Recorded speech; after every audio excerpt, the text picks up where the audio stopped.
3 months of Ice Tribe.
Well, all right, folks, let's go ahead and get started.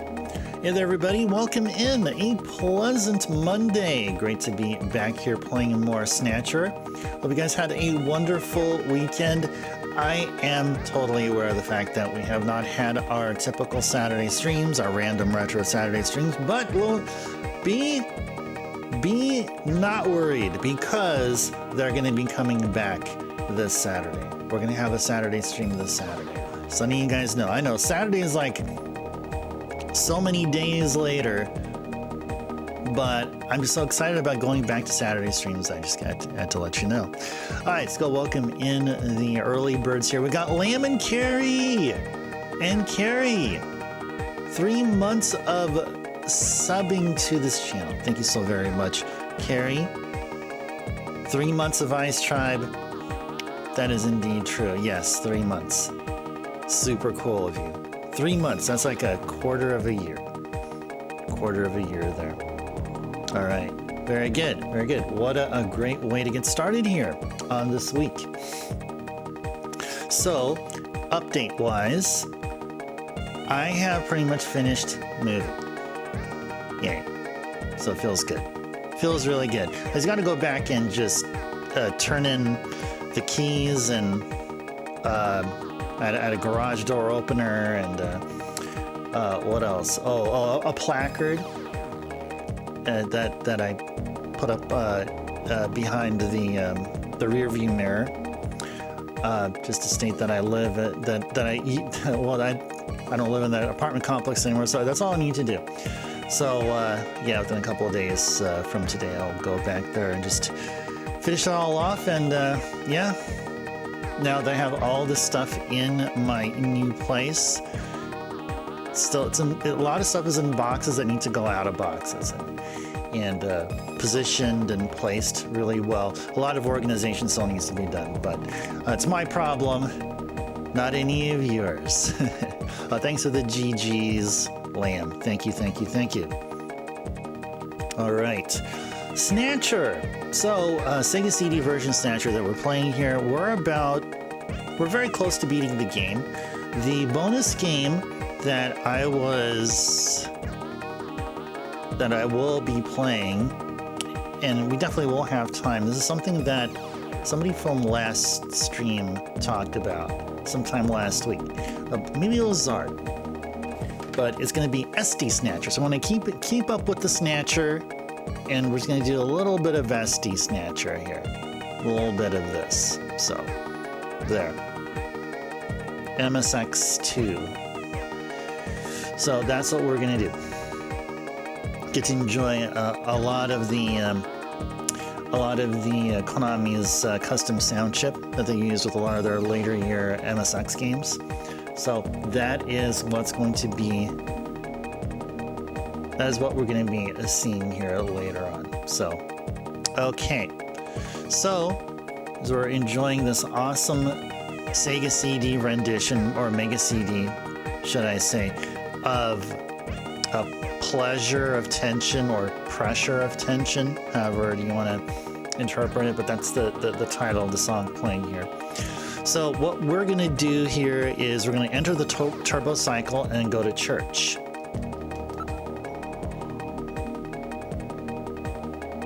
All right, now boarding the turbo cycle.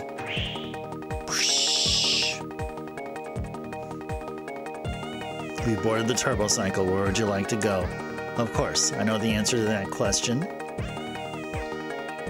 We're going to church. Now, if you guys recall, there was a map of Moscow and how it relates to the map of Miyokobe. So the position of the Kremlin in Moscow one-to-one maps in positioning to a church within Miyokobe, which is supposedly which is basically Snatcher headquarters. Now, if you guys don't remember that, I'm just giving you a polite reminder of the story. And I'm pretty sure that's correct. And if any of you guys know better, please feel free to stop me and correct me. All right, let's go to church, guys. I've input the map data on the Kremlin's locations. Lift off.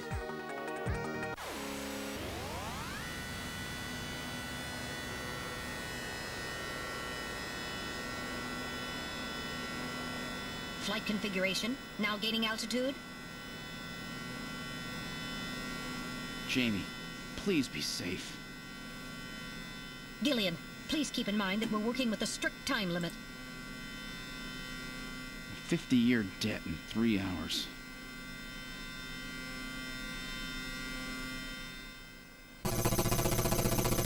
Snow! Oh, look what we got here. Got ourselves a bird raid. Direct inhalation is dangerous. All right. Radio transmissions will also be impossible from this point on. Understood? So you got interrupted with snow at night, but that doesn't prevent Now Bird descend. Conversion to hover configuration complete. from Gillian, we've arrived. getting here. Oh, why didn't why didn't this shout out command work? Okay, maybe Nightbot is lagging. Oh, thank you. 2 Contra guys, 12 nights of December. Contra Rebirth, nice. Yeah, I happen to have a copy of Contra Rebirth on the Wii. Yes, we should probably enjoy the Rebirth games here. I also have Castlevania and Gradius as well, but Contra Rebirth, that's a fun game. All the Rebirth games are really fun. And I can tell that you guys had fun there. And thanks again, Bird, for bringing yourself and your community over. Hope you guys had a wonderful weekend and your Monday has been awesome. All right. Thanks, Bird. Oh, you pushed shift? Oh. Okay, now I see. Okay. You typed something like LSO, Bird. There, okay, now I noticed it. All right, here we go. Thanks again, Bird, for bringing yourself and your community over. In case I didn't say that. Yeah, it took you a second too. It's all good. It is all good. All right, let's go. We've arrived at the church. Wow, now I know why they call it their Kremlin. Okay.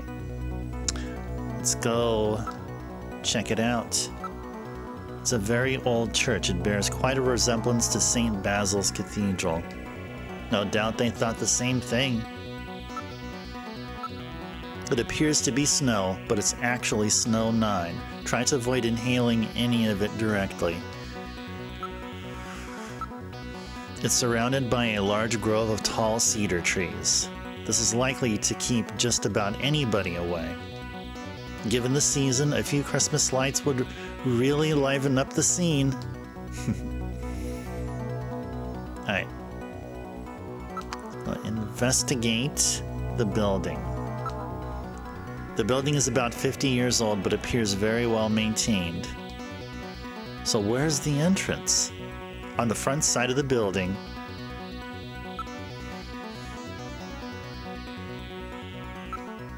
This is definitely Snow 9. A sensor scan reveals that a tube line or tunnel passes directly underneath this area. Well, that's no surprise. Looks like we've got the right place.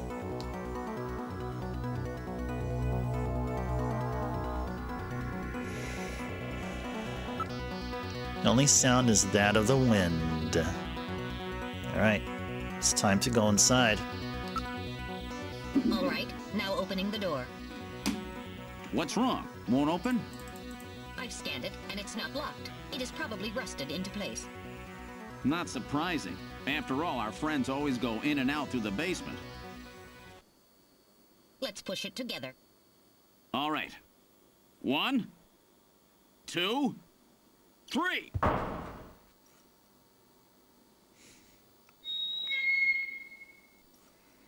That got it.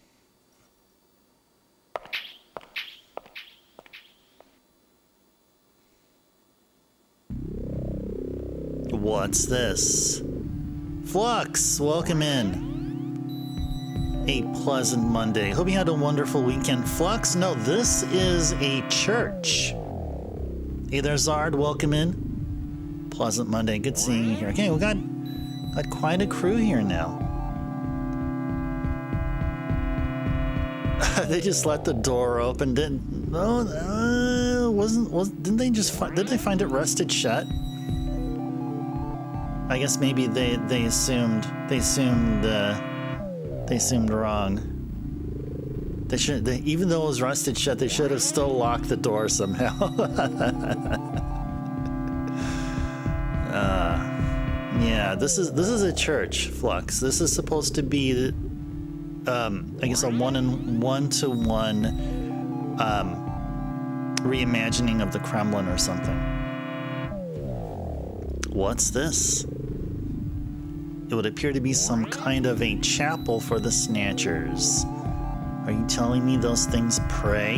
To whom? No doubt to their creator. That portrait on the wall is probably a representation of him.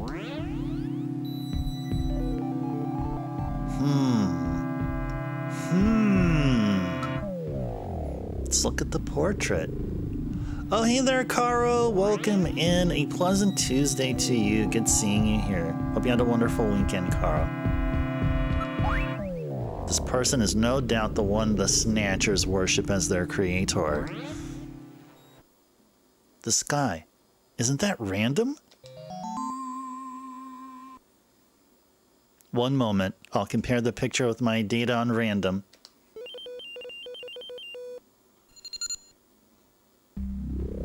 While the facial bone structure of the individual in the portrait is nearly identical to that of random, a positive identification is impossible as the picture is not a photograph.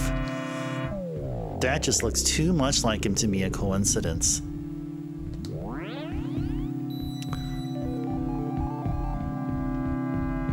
Oh yeah, happy holidays to you as well, Flux. Happy holidays to everyone, by the way. I mean, where were my manners? I should have said that at the very start of stream, and I did not.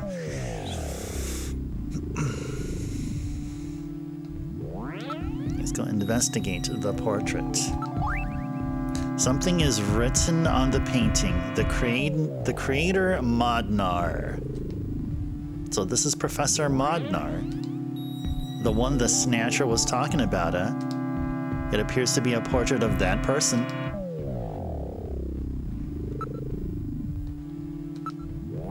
It's all very organized, almost inhumanely so. There's another room further back.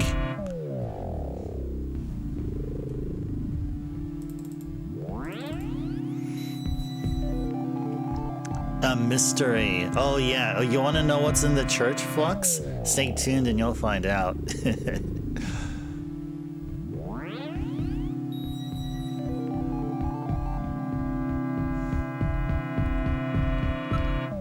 Now moving into the back room.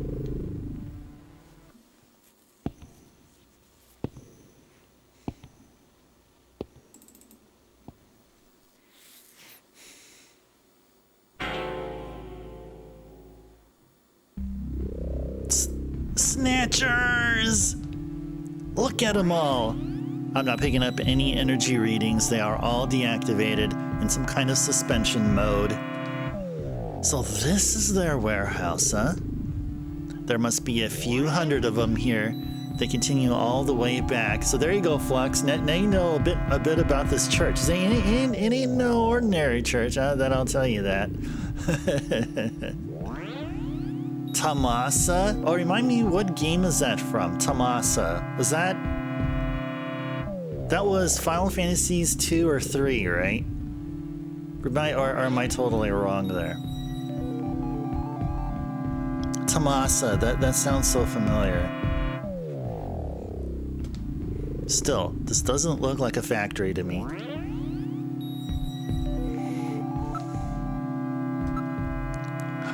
These are endostructures which have yet to have the artificial skin installed. The bone sizing devices and skull slits are all still set to the smallest sizes. So their victims haven't been chosen yet. They're all just waiting their turn. There seem to be a number of containers stacked up in the back of the room. Speaking of...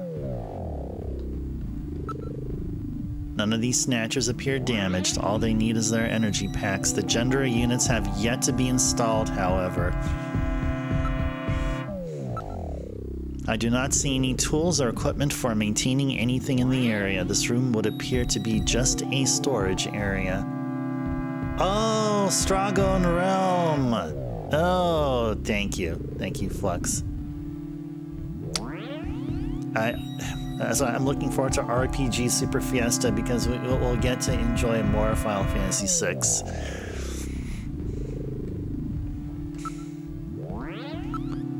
There's some kind of a label here. 23rd Siberian Investigative Force.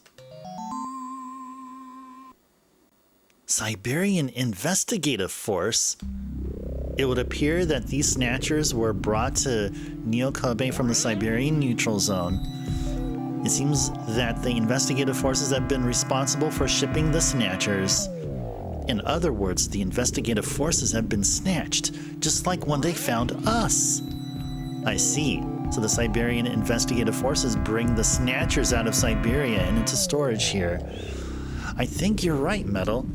And then the Snatchers just wait here in storage to be reactivated and adjusted after their victims are selected. A rather efficient system. I wonder where the actual snatching takes place. The back part of this room may hold the answer to that question. This church is not close to Tamasa. No, it is not. It's quite far.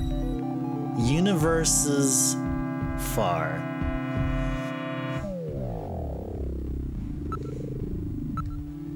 They almost look like as if they could spring to life any moment. If this many Snatchers were to all start moving at the same time, there's little we could do.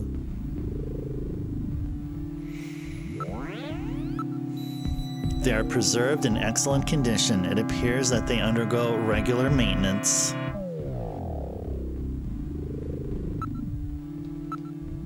Unlike the chapel, there are some scraps and dust on the floor here. Alright, let's continue back. Are you ready, Gillian? Now heading for the room further back.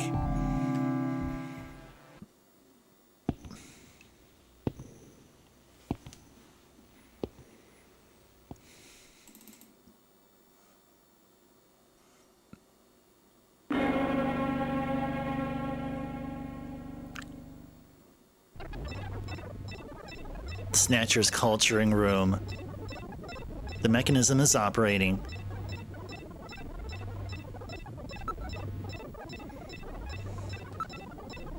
Gillian, there are Snatchers with their artificial skin already installed here.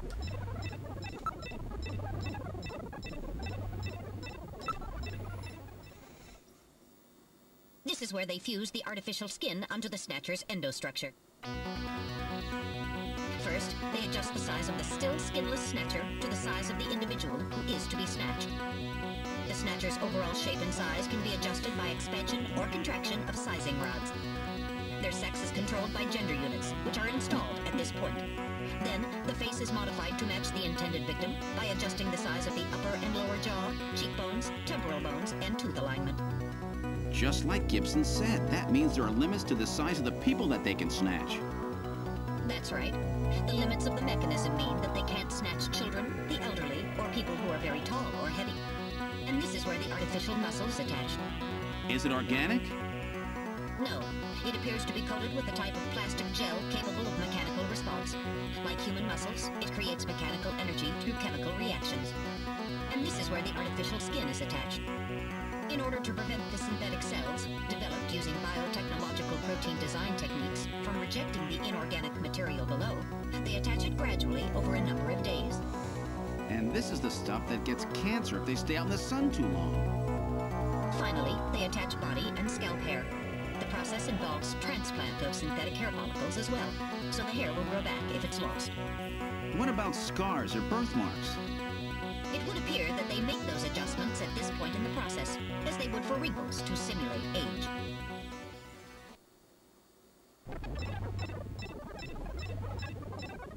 That is the process of getting snatched.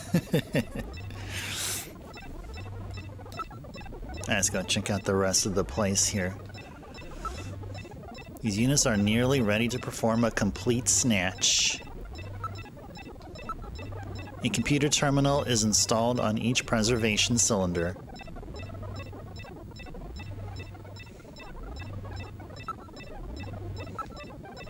These cylinders are used to culture the Snatcher's artificial skin. Endostructures are submerged within them.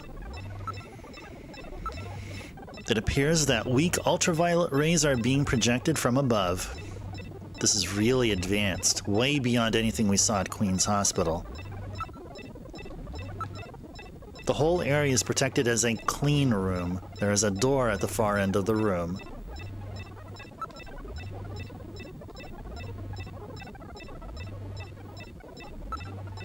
It's locked, but I should be able to open it from this side. The power is on. Look at this, Gillian. The data of people to be snatched is all being neatly processed. So this is where the whole thing begins. The endostructures arrive here from the Kremlin. Then they convert them into copies of their victims. And finally, they head out into the city using the old subway system. With artificial skin maintenance being handled at Queen's Hospital. But who's behind all this? Gillian, look at this.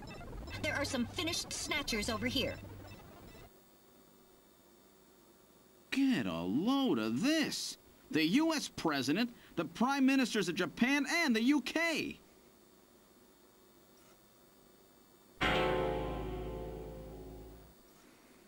Gillian, you're in here too. Figures. They were looking to snatch every VIP at the summit.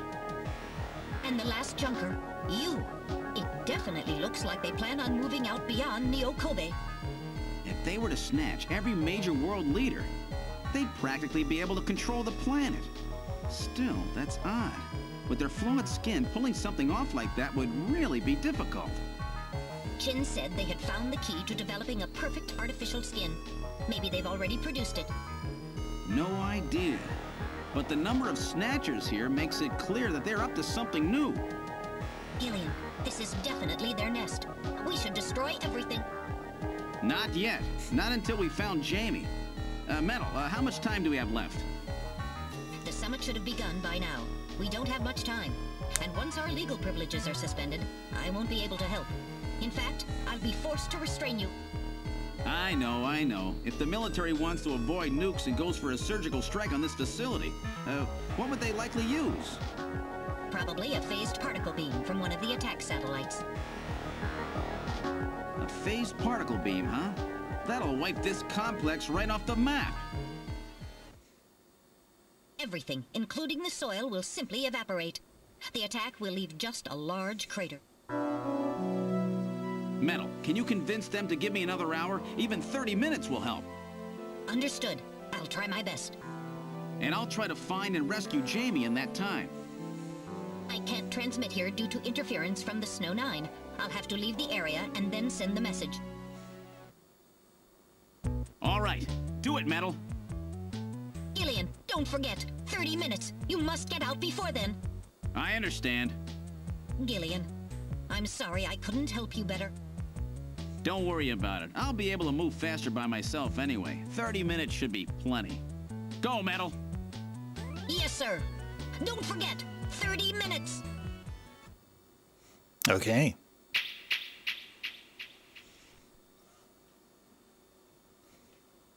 "30 minutes?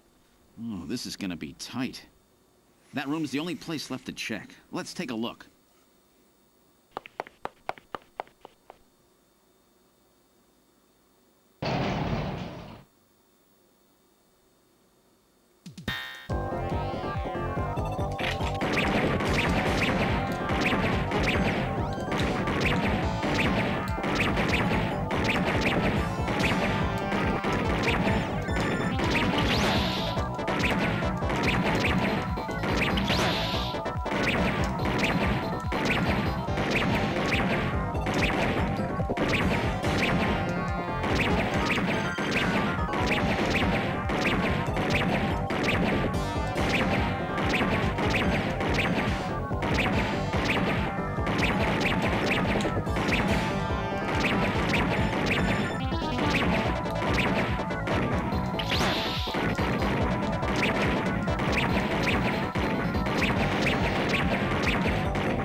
Wow.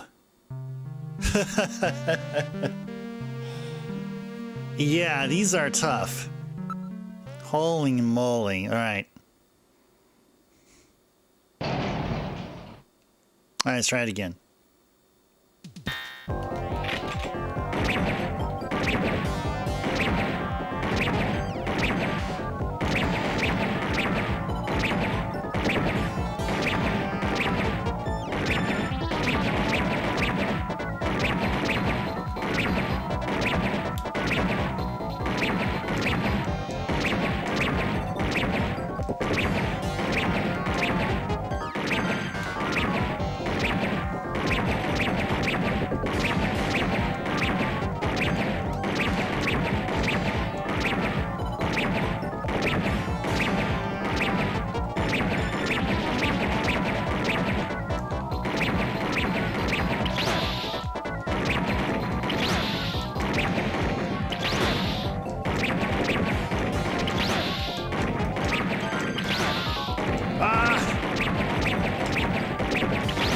There's way too many of them.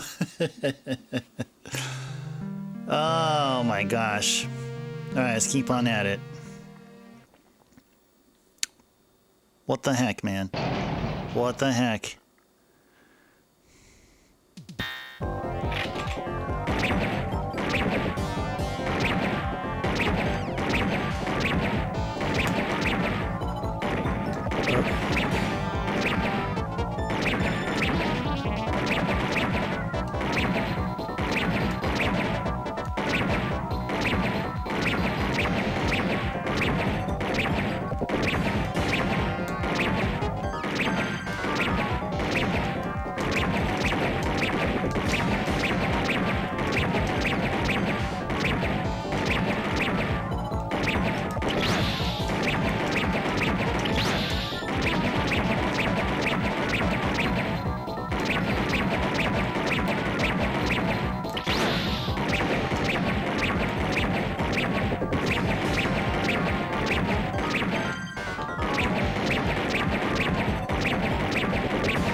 Got him. Whew. I wasn't ready for that. They almost got me. All right. No, yeah, it isn't. Let's open the next door. Hey there, Chameleon. Welcome in. Pleasant Monday. Hope you had a wonderful weekend.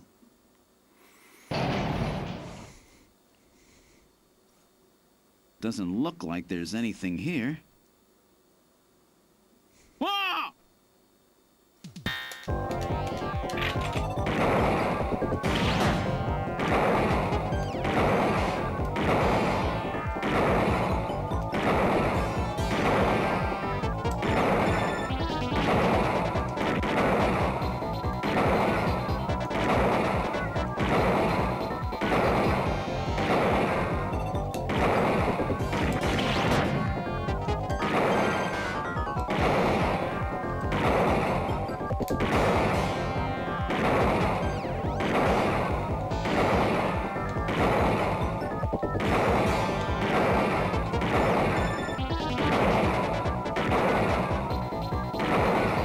Got him.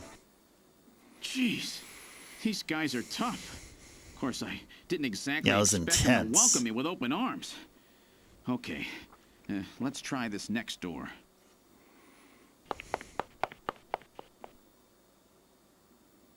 Yeah, they were. Agreed.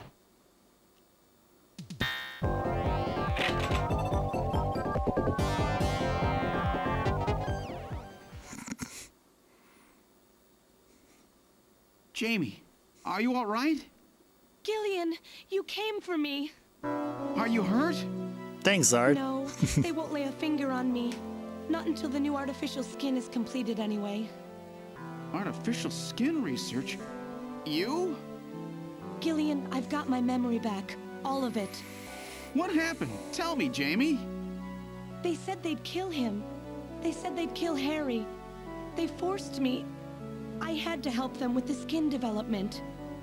They said I had to help them because the professor was ill. Wasn't getting any better. Gillian, the engineer Harry, he's our son. He's been living on his own now for 50 years. Jamie, I'm afraid that Harry's... There was nothing I could do. They forced me. But I can't do it anymore. Jamie! The professor... he just died. He was over 100. The professor? What? This old man? Don't you remember? It's Professor Modner. Professor Petrovich Modner. What? This old man is Modner? He's been confined here for 3 years now, just to develop the Snatcher's artificial skin. Terrible. Doing that to your own father. Whose father? Jamie, I don't have any idea what you're talking about. You really can't remember, can you? Jamie, tell me. Tell me who I am. What were we doing at the Kremlin? Are you sure you really want me to, Gillian? It's all so awful, but if you must know, I'll tell you. Try to remain calm, okay? Yeah, let's all try. 56 years Let's all ago, try you to. and I were involved in a top-secret Soviet project. It was still during the time of the Cold War. The gulf between East and West was as wide as ever. Everybody was worried about nukes. At that point, the world's armies were at their largest ever. Leaders still believed that a strong military meant a strong nation. There were rumors that there would be an agreement to end the production of nuclear weapons. On the other hand, the major powers like the US began to get involved in a space weapons race.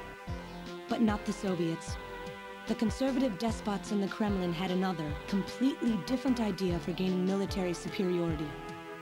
A horrible plan, something no one else would think of.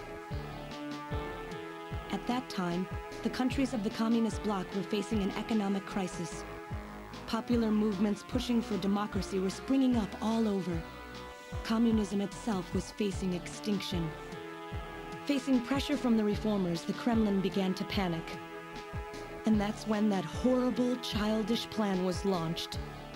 And that was the Snatcher Project. Replace your enemy's leaders with puppets of your own. Then you control their governments, their economies, take over a country from the inside out. That's right, Gillian. And to develop these robots, they assembled some of the most brilliant scientific minds from around the world. Some of them were even brought in against their will. At the crux of that development effort was a group called the Frankenstein Project Team. You and I were members of that team, Gillian. It was a 4-person team led by the late Professor Modner here. The robotics expert was Professor Modner himself. His son, Elijah Modner, handled genetics and microbiology. For nanobiology and picobiology, myself. And for behavioral science and psychology, you, Gillian.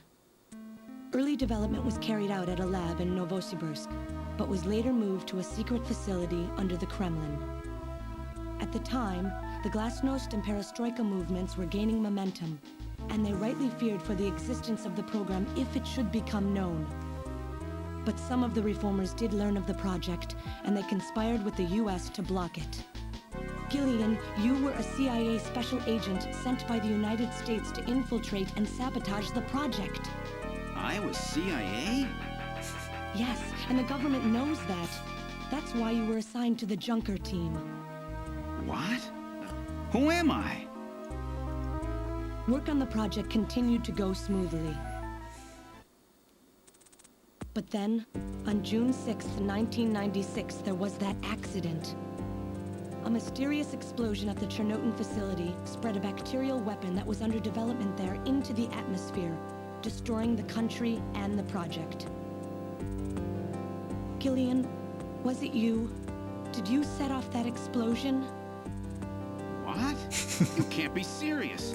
You think I caused the catastrophe? Somehow, during the confusion, Professor Modner and our son Harry managed to get it's picked all up good, by sorry. American agents. But we couldn't get out in time, you and I and Elijah. In a shelter below the Kremlin, we entered a cryogenic sleep.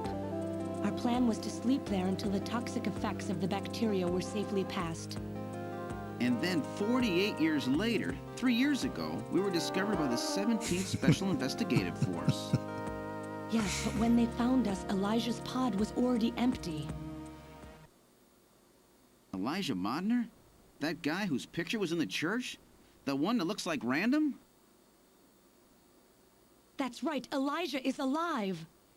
Elijah is here and working on the Snatchers. Why don't you let me finish your little story?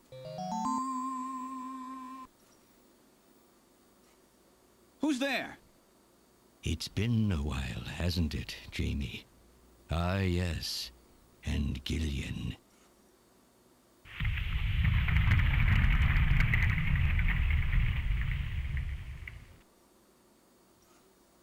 It's me, Jamie. Elijah? Is that really you? Random? No. Not quite.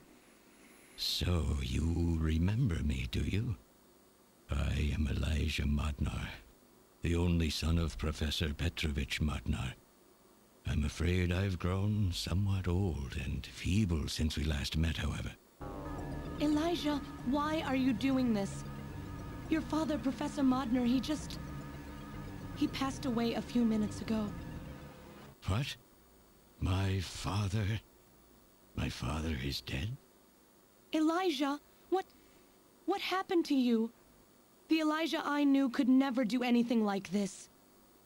I've changed, Jamie. These 40 years have changed me. I can't believe it. What happened to you? What happened to me? Jamie, do I actually have to explain it to you? Yes. Jamie, it's you. Your beauty is the cause of all that has come to pass here. 57 years ago, I was obsessed. With my research, yes. And with you, Jamie. At the time, I was still young, having just graduated with my genetic engineering degree. My father's connections got me on the team, and there, I met you. You were working as my father's assistant. Your beauty, your smile, I was stricken. I saw something in you that I never felt with women of my own country. You warmed my cold, young heart, Jamie. You opened me up, and I couldn't stop my feelings. Elijah. Oh, I was so happy. The political situation was crumbling around us, but every day was a joy. I gained my father's trust, and with you there watching over me, I was able to work as hard as I ever have on the project. He probably has a set. He probably has some same clothes for like. However, my happiness did not last for long. Every day of the week, and then he just like washes them. Gillian, it was you. You showed up and all was ruined. You arrived and joined our project team. Far from home, Jamie found comfort in a man from the same land. Your relationship grew quickly, and all I could do was stand by and watch. Jamie and Gillian fell in love, were joined, and even had a child. Harry. Even then, my feelings for you only grew stronger. Worried about me, my father tried to have me removed from the project, but I persisted. Jamie, I always wanted to be near you. And then, the democratic movements that had consumed the rest of the Eastern Bloc spread to our country as well. The Cold War was over. The hardliners who had pushed for its development were stripped of power and the project was cancelled. The reformers, trying to cover up the existence of such a crazed project, ordered that all materials related to it be destroyed and that we stand trial for our actions. Jamie and Gillian were to be returned to their homeland. That's about the time that I learned that you, Gillian, that you were a CIA agent, and that you were trying to pass documents on our research to your military. The country had sold us out. I'm no politician. I couldn't care less about what happened to the country. All I cared about was my research and Jamie. And I was to lose all of that, everything. For someone so young, you cannot understand how great of a shock that was. Elijah. That is when I decided, I swore I would see that secret, crazed project through to the end. At the time, the bioroids were 80% finished. The main part, their endostructure, was essentially completed. But we still were having trouble with the artificial skin, the area that Jamie and I were assigned to. We called it artificial skin, but there was of course no need to duplicate T lymphocytes, Langerhans cells, or endocrine cells. All we needed was keratinized cells and melanocytes to provide the pigment. With the artificial protein development techniques that we had in those days, full-scale synthetic cell development was very difficult. Research like this took months, years. The original project called for us to simultaneously snatch an entire country. In other words, a whole nation, or an entire city had to be snatched over the course of one night. For that reason, a powerful biological agent, which could quickly and effectively kill the population of the country, was being simultaneously developed. Lucifer Alpha. That's right. A type RAO11 virus which another team was developing. For someone like myself, who was closely involved in the project, blowing up the lab was quite a simple task. My God, Elijah, do you know what you're saying? That explosion killed half the world's population. I moved all the materials and records essential to the Bioroid project into the shelter and executed my plan on June 6th. After sealing off the lab, I brought the two of you with me to the underground shelter, and we entered a cryogenic sleep. But not before I programmed an atmospheric research satellite to transmit a wake signal when the danger from Lucifer Alpha had passed. And 10 years later, Lucifer Alpha naturally mutated into a non-toxic form. But the automatic revival system failed to work. Oh no, it worked. Just as planned.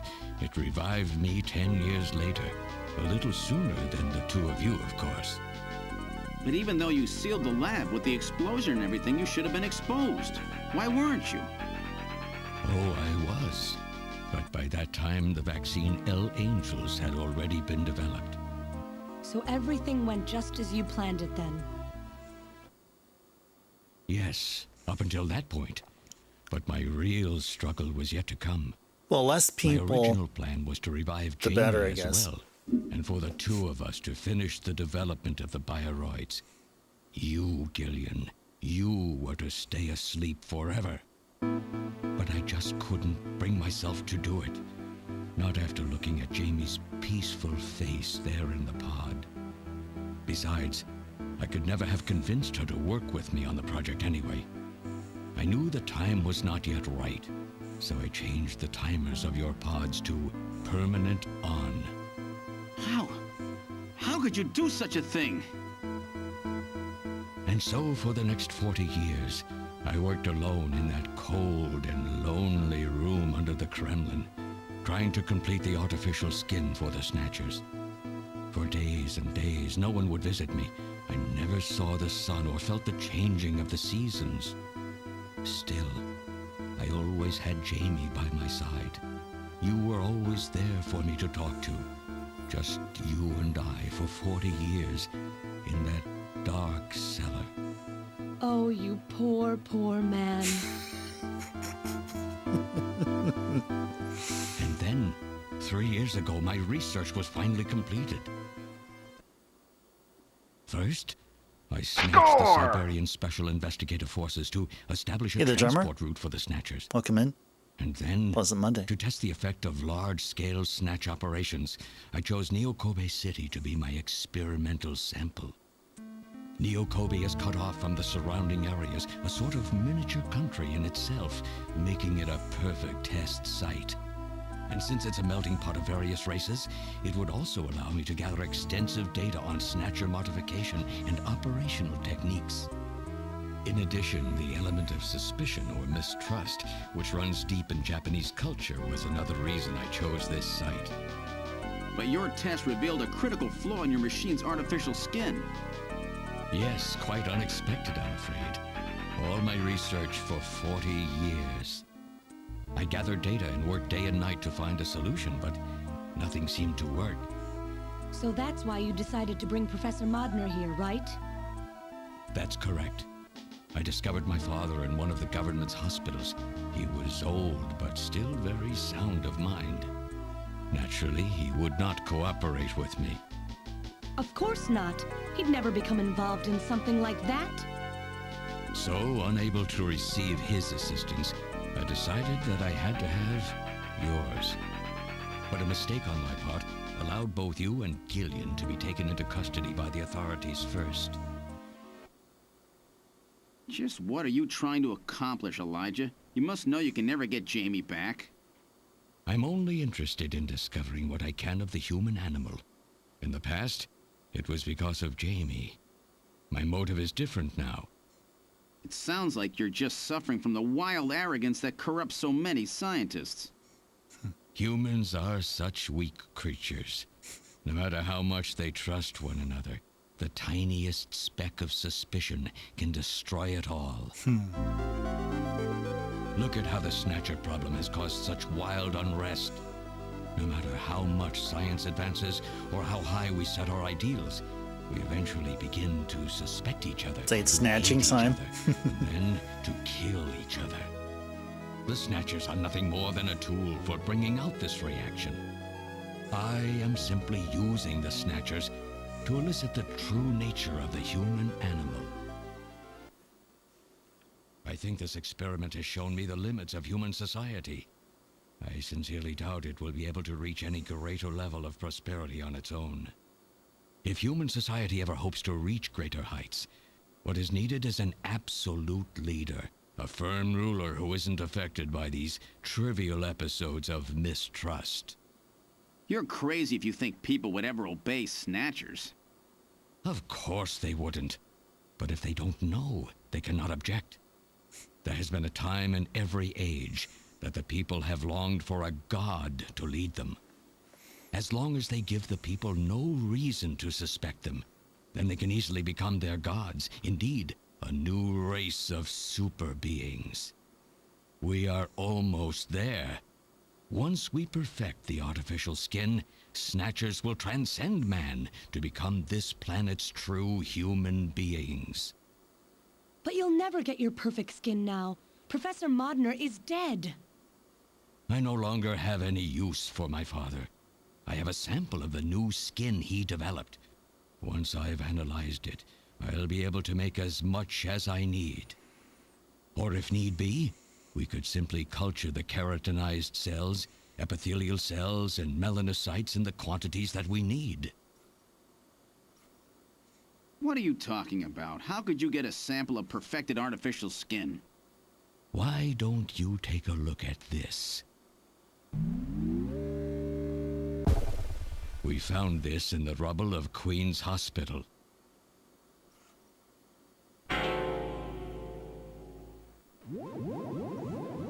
Random! Oh, an acquaintance of yours? He's a Snatcher? That term isn't exactly accurate. This bioroid was constructed by my father without my knowledge. He modeled it after me in my youth. He built it right here in this facility. And not only that, he programmed it to destroy Snatchers. This bioroid caused me serious difficulties. It's designed and built far better than my Snatchers. The machine itself thought it was human. My father input memories for it all the way back to childhood. Those too were apparently mine. Haven't you yet realized? Random Hajil is Elijah Modner spelled backwards. Whoa! How like my father, silly old man. Silly old He man. did virtually overnight what I could not do in 40 years of effort. Furthermore, he makes a bioroid so perfect, even the bioroid itself believes itself to be real. Hey, Jeff, welcome in. What's Pleasant more, Monday. The cells of the skin he developed are self-replicating. Once in place, no further transplants or culturing is necessary. Wow. Is he dead? Its main and locomotive systems are completely shut down. It's just scrap now. But the artificial skin is being kept alive. This we need. With this, we can move to phase 2 of our plan of full-scale infiltration of the world's major nations. The summit's already over. You'll never succeed. What does the summit matter? Nothing holds us back now that we have this perfect skin. We can go anywhere we want, and there will be no way to tell us apart. I will have free control over the world. Nothing will be able to stop me. Politics and free thought will no longer have any meaning. My will alone will decide the course of human history. You egomaniac. Do you think you can snatch the entire population? There's a fully automated snatcher factory under the Kremlin. Even as we speak, scores of new snatchers are being born. But no matter how hard you try, you won't be able Yeah, to it is snatch right the up in people's here. It heart and is. soul. Nice hope and to gain cozy from and this anyway? toasty. Jamie, the human race is composed of fools. But I'm different. I will be its savior. Indeed, not just of mankind, but of all life on the planet. I'm afraid that won't be possible. Metal! Uh-oh. In 10 minutes, this church will be struck by a phased particle beam. I am guiding the beam from the attack satellite using GPS and 15 navigational satellites. The beam cannot miss. Everything in a 2 to 3 kilometer radius from me will be destroyed. Stop this foolishness now. I will not have my research destroyed by some souped-up pocket calculator. Metal, what happened at the summit? The delegates, worried about the Snatcher menace, voted unanimously to allow the use of nuclear weapons on the city. The military is presently imposing a quarantine on Neo Kobe. What? Do they intend to kill everybody? The populace is in a state of panic. However, they have agreed to lift the quarantine if this church is struck by the phased particle beam. This is our last chance. I will handle things here. Gillian, Jamie, you two must flee. You insignificant mass of metal. You'll never... One move and I detonate. Gillian, run! Metal, this is crazy! We can't let a single Snatcher get out of here. And this new artificial skin has to be destroyed as well. I will not allow some talking scrap pile to get away with this. If you were the aim Yeah, they're Bahamut. Welcome in. then I'll just have you thrown out of here. Pleasant Monday. Grab this little one and take him out of here.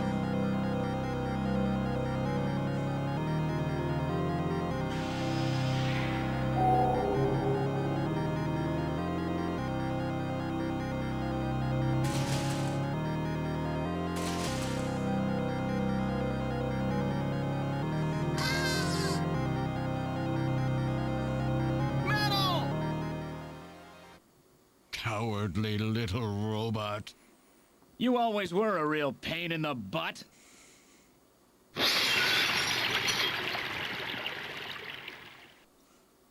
What's that?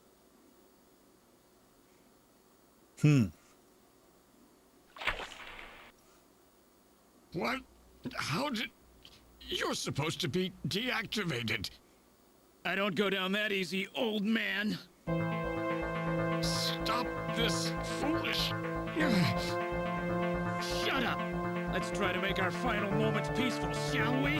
And you Snatchers, you touch the little guy and the old man's head comes off. Random! I've always hated being used. Why don't you watch the final act with me? Gillian, you only have 5 minutes. The turbo cycle is just outside on standby. Use that to flee. Let me go. I'm Elijah Modner. I'm your original. I don't care if I'm an original or a copy or what. You and I are gonna die right here. If we both die, there won't be a copy anymore now, will there? The stupid logic of a simpleton, of a machine. Whatever it is, it's my will. Machines have no will. Machines cannot sacrifice themselves. We'll see about that. You have 4 minutes. You must go. And don't forget to take care of the factory under the Kremlin. Stop! Gillian, even if these memories in my head are fiction, Yeah, I know what you mean. Our memories of our time together are all too real, Random. Gillian, you become one hell of a junker. Gillian, it has been most recreational being your partner. Oh, Metal. If you can, try to pick up the pieces for me, okay? Like we did for Little John. Little John? Oh. Okay, Metal. Hurry! You only have 3 minutes. Thanks. Thanks, you two. Jamie, come on.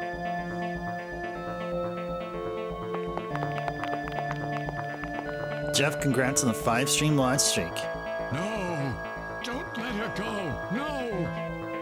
You pathetic old fool. You don't even know how to love someone. You stupid machine! What is that idiotic grin supposed to mean? By snatching you, I'm finally gonna get my real self back. Random, there's less than 1 minute to go. Thanks to you, everything will be fine. You don't owe me any thanks. Sorry to get you involved in such a big job. You did great. You're a hell of a junker. 3, 2, 1, here it comes! Later, kid!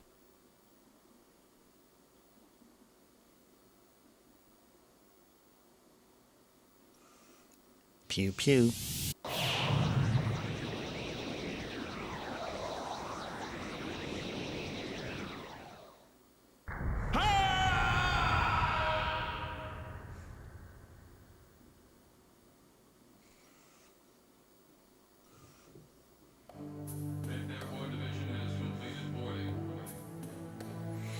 All right.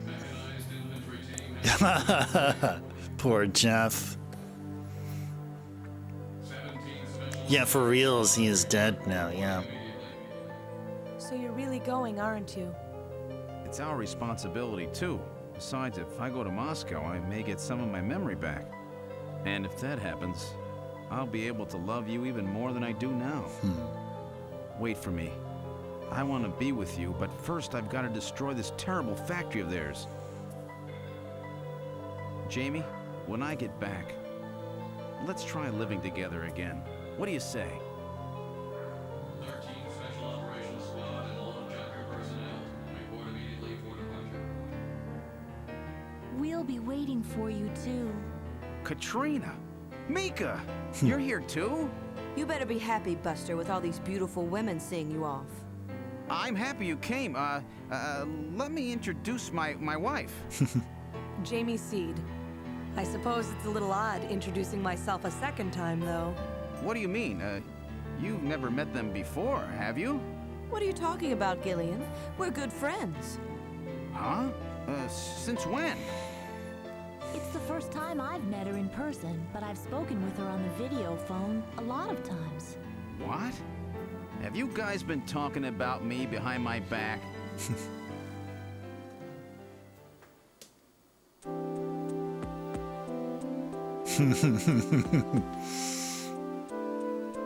Yeah, if Metal showed up with random head glued to Sega CD body, yeah, that would be unbelievable. Yeah, that would be. Better be happy with all those beautiful chatters emanating a Neo Kobe cooking stream. Neo Kobe cooking stream. Okay, all right. Let me think about this one for a bit. Just yeah. All right. All right, let's go look at Jamie. I'm really sorry for all the worry I've caused you. trying to learn more about you. What was what got our relationship started. I was telling Mika about how lonely it was being at home alone all the time. She told me that Jamie was always worried about me, so I gave her a video phone call.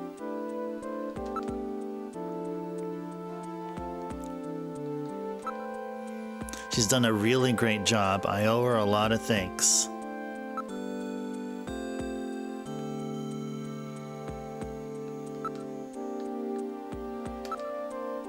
Before I knew it, we really became close, didn't we? Our relationship has gone beyond just being friends. Beyond just friends? That sounds pretty good to me. Snatchers will be a Contra game, but with Gillian Seed featuring his adventure in Moscow. You know, doesn't this, even at this point of the game, even though we're at the epilogue, doesn't it seem like there should be a sequel? Like Gillian in Moscow and stuff happening there.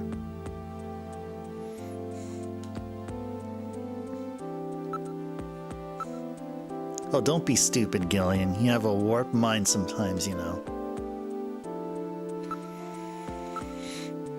With even Alice gone, I was really lonely. Katrina. They're both so easy to talk to. It's like I've got two real sisters now. They're just like family to me now. While you're away, I hope it's okay for Jamie to come and live with me. Yeah, I have no problem with that at all. It'll shorten my commute as well, so I'll be killing two birds with one stone. Great, I'm so happy.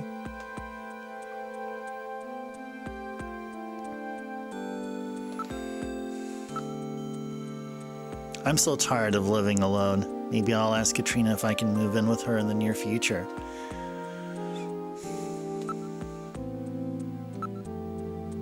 I feel almost as if I've got a new little sister. It's really wonderful.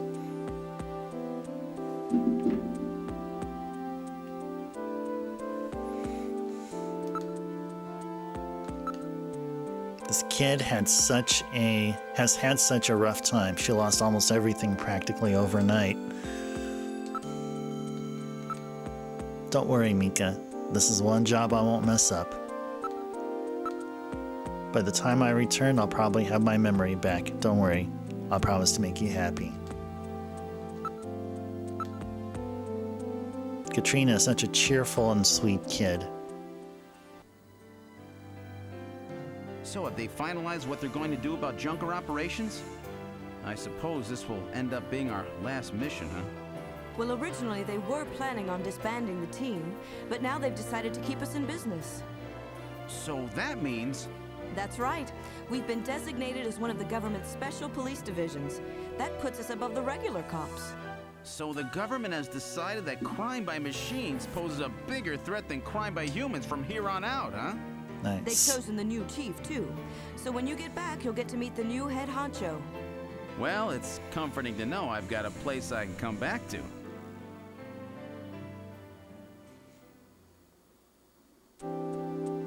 Have a safe trip, Captain Seed. What? Me a captain? Not a bad first rank for someone like me who was in the military. Whatever you do, just come home safe, okay? When you get back from this job, you still have a dinner date to keep with me, you know. Don't worry. I won't forget my promises to either of you. Oops, almost forgot. Of course, I want to spend some private moments with my wife, too, huh? What's wrong, Jamie?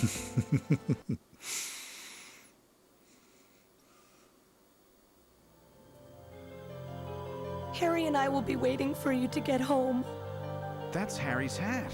We can do it this time, Gillian. Not some fake couple like before, but with love and trust. I know, Jamie. Take care, Gillian. I'll see you, Jamie. Wait! Wait for me! Take me with you, please! You? Metal?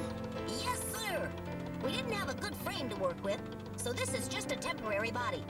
Just call me Metal Gear, Sega CD for now. So they found your memory chip in one piece, eh? Random protected it from the blast of the beam. Random, huh?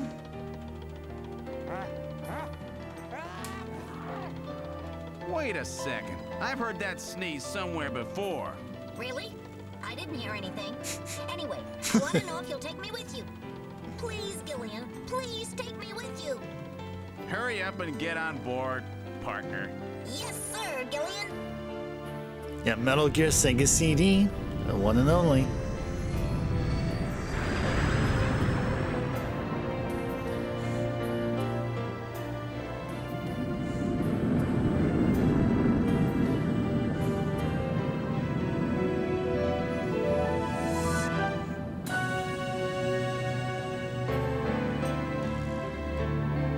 Ooh, that's a nice picture.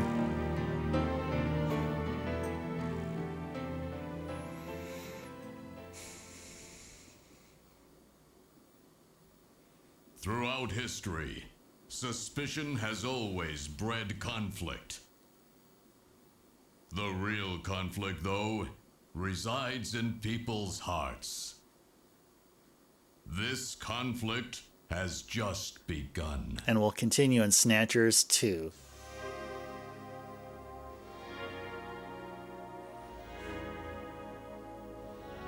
There you go. GG's, everyone. Just beat the game. Kojima-san! Honto, arigatou gozaimasu. Thank you so very much for making this game. Thanks for the GG's Lamb. Thanks for the GG's Caro. Oh yeah,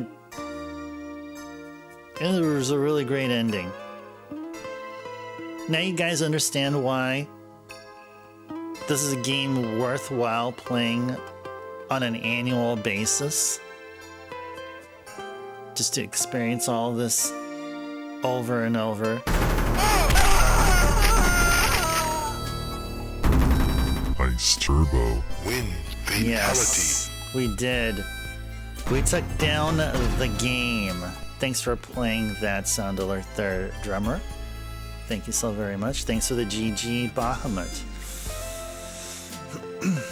John Snatcher flew away to Moscow, abandoning his wife and 2 harassment victims for greener or perhaps wider pastures. Who knows what or who he'll find in the birthplace of Snatcherkind or Snatcherkind.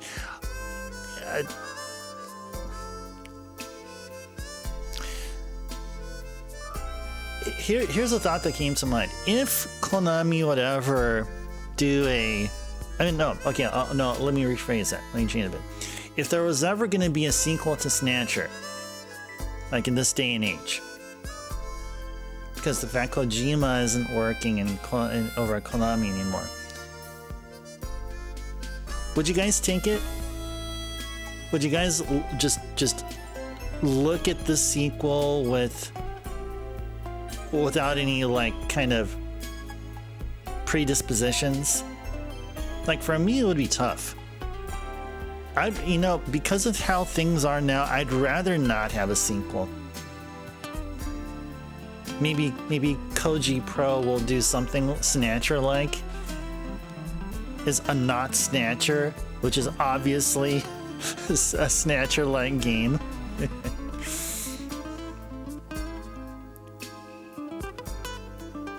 You would enjoy it just by association card. Yeah, that's what yeah, exactly. That's how I would also. But I mean, if there ever was a perfect time to make a sequel, it would have been a handful of years after the original was released, like for the first time. But we'll just accept things as they are. I mean, Police Knots, you can say is a continuation of a text-based adventure / point and click. Well, the text-based adventure from Snatcher, but with the added complexity of point and click. And Police Knots, you can say kind of sort of plays like a Snatcher game. It's like you wouldn't have Police Knots without Snatcher. The problem, though, is Police Knots was never officially localized or westernized.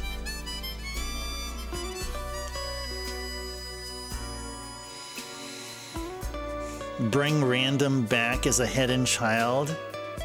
Maybe, yeah, you know, maybe out of all this, I mean, we saw Metal come back as Metal Sega CD. Who's to say if Random is actually completely dead? Maybe Random will be back. Maybe in the sequel, Random will be back somehow. It may be a test to the ingenuity of Petrovich's engineering.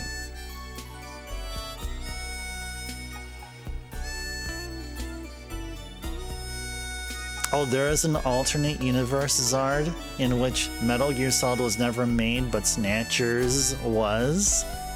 Snatcher with an S in front.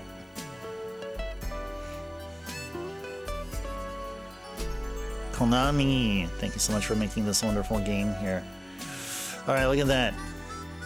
We're just a little over an hour into tonight's stream. I mean S and I meant to say S in the back. That's what I meant to say. Yeah, that's what I meant to say. Well, hope you guys enjoyed whatever game that we just played here. All right. Okay, well, we got another 3 hours in to go, and we can continue on with Snatcher. So, yeah, you're very welcome, Zard. We're going to do it again. Play the Sega CD version from start to finish. Again, we got to wait until next year. December of 2026 is when we'll next play. However, we're not done with Snatcher just yet. I think, Zard, you mentioned this game. And I was, as a answer to my question, like, okay, what other Snatcher version would you want to see for the remainder of the stream? And Atrisney, there's some pig Latin going on there. Yeah, there, Caro. You're very welcome, Caro. Very welcome. Okay, so this version never got a Western release, but we can still enjoy it. I mean, if anything, it is worth the music and Jeff's to see the origin of Jeff's Mika emote. Time to play Police Knots again.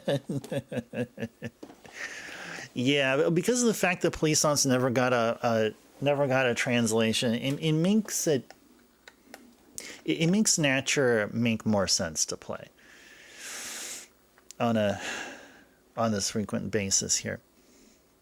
But yeah, just have to think about okay, is it or is it not a good idea to play Police Knots but with a translation patch? I mean, that's really the only thing I got to really consider. And out of all other games, would playing Police Knots with a translation patch be better than games whatever A, B, C, or D, and that we have planned? And yeah, so let's go start off with SD Snatcher. Hope you guys enjoyed Snatcher for the Sega CD. All right, so let's go ahead and get things started here. Let's go get rid of this flashing blue screen here. We can get rid of that and then go back to, whoops. I believe this should point to, oh, what's happening here? Why isn't this thing doing what I wanted it to do?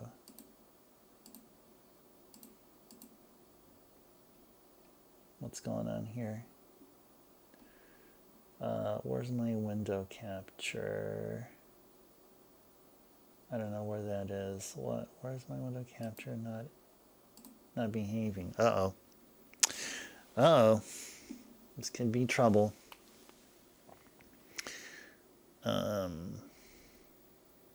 Actually, yeah, we can turn that off here. Oh, it's my emote given safe harbor. Well, Jeff, I guess I'll say I really do appreciate you thinking that it's my emote, but I mean, truth of the matter is it's yours. Okay, so what's going on here? Why is this not working?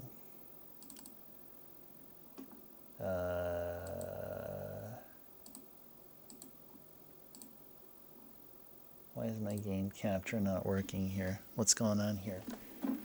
What is going on here?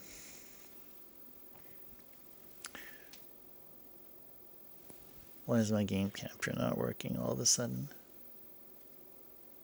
I should be seeing RetroTink, but I'm not here. So let me go ahead and change some stuff up here.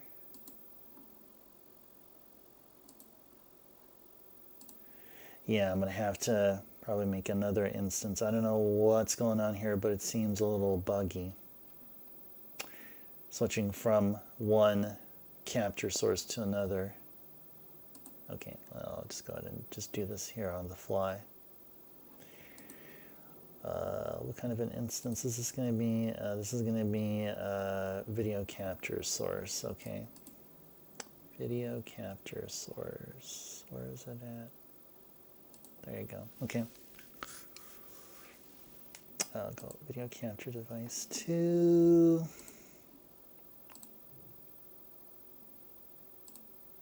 Huh. What the freaking heck is going on here? Why is it not working? I don't understand why it's not working. I do not know. It's because is it turned off?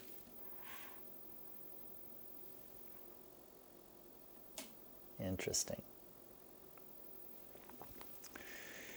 Hey there, Vet. Welcome in. Yeah, we're trying to start a game, but somehow I'm not getting a feed from RetroTink. I don't know why. Do I have any other feed? Any other feed anywhere here? Let me see. Huh.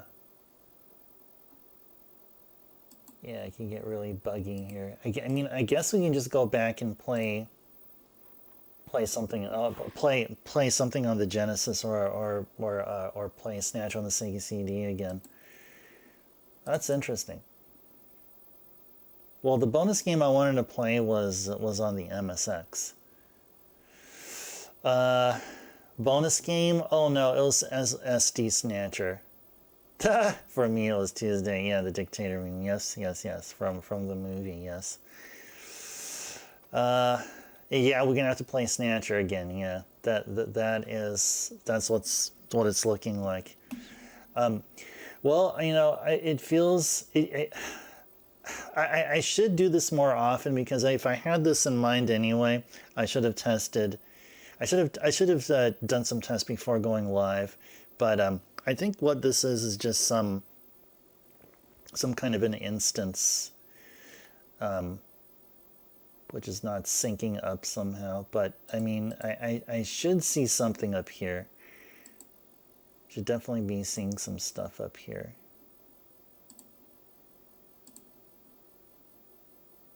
Yeah, let me try something. You're gonna replay Snatcher, Jeff? Snatcher speedrun? Isle Lord? I mean, if I can't get RetroTink online, then Isle Lord won't be possible. A pizza cooking stream. Let's talk about pizza. Let's talk about Neo Kobe pizza. Guys, have any of you ever tried Neo Kobe pizza? I mean, not like, I'm not asking, have you ever seen a video of somebody doing it or read an article about someone claiming or actually have eaten Neo Kobe pizza? Has anybody here ever tried Neo Kobe pizza? You've made it, Jeff? Nice. Oh, awesome. Now, I gotta ask, does it taste good? You did eat some pizza today? Good, Vet. That's very good, very good. I had myself some chicken for dinner. Just one like breast piece. And then earlier today I had I went to a bagel place. And I had a sandwich or a breakfast sandwich there. And finished up on the move. It tastes me so nice. You know, a place that will deep fry pizza for you? That must taste great though. Does deep fried pizza taste good? You don't have that where you're at, Caro? It was good. That's good.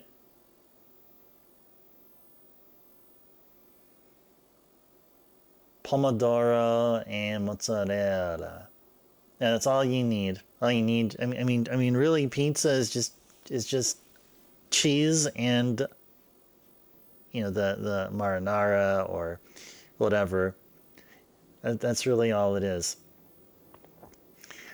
Okay. Oh my gosh, are you serious? I don't want to.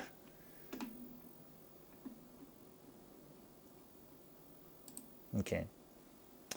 You just cooked a frozen thin crust pizza and then dipped it in miso soup. The thin crust is the way to go for Neo Kobe pizza. It doesn't get super soggy. But do you do like they do, and do you dip your slice or dip your piece all the way down and then watch it rise up? And then you have to have it rise up though. It needs to have buoyancy. I think that's the most a debatable thing. Like that's it's logically impossible to have a piece of pizza have as much buoyancy as they're describing it to be or to have. Scotland, they deep fry anything, Caro. Mars bars. I've heard of Mars bars. I've heard of Mars bars being deep fried. I've heard of that. You have a big old bowl of soup to do that. Yeah, it's going to have to be ginormous, like a cauldron. They did mention only a certain percent of them will rise up. Oh, only a certain percent. Okay, I mean, I must have missed that detail.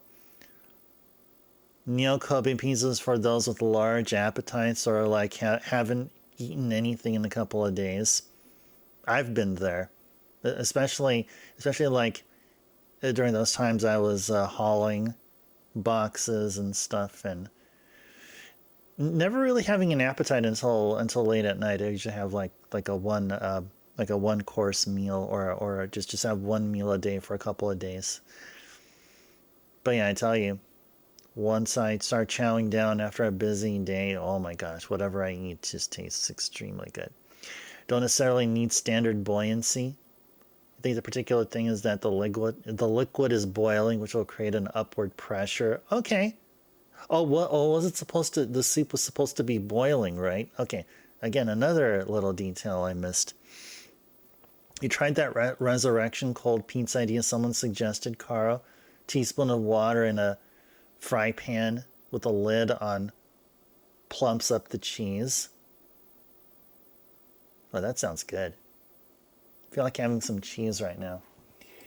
Okay, I'm literally trying to resurrect this.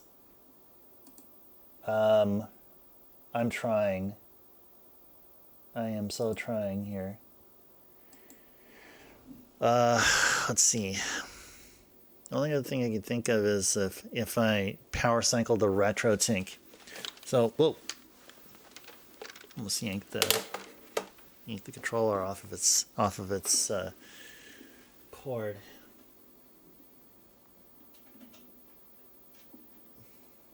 They didn't explicitly state it. What if it's the analog to Oden or Chinese hot pot? Then it would be a broth over a heat source. Well, I wonder how accurate Neo Kobe pizza has to be. I mean, does it have to be like, word for word exactly? I mean, maybe there's Neo Kobe pizza variants, which are just as equally acceptable. as one another. Yeah, this is okay. Well, screw it then. You know, then we won't play SD Snatcher. We're gonna then enjoy some more Sega CD Snatcher then. Then that's what we're gonna do.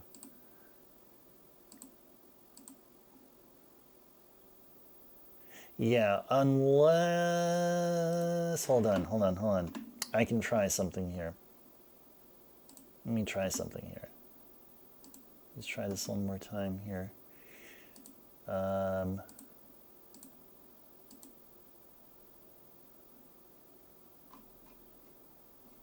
Okay.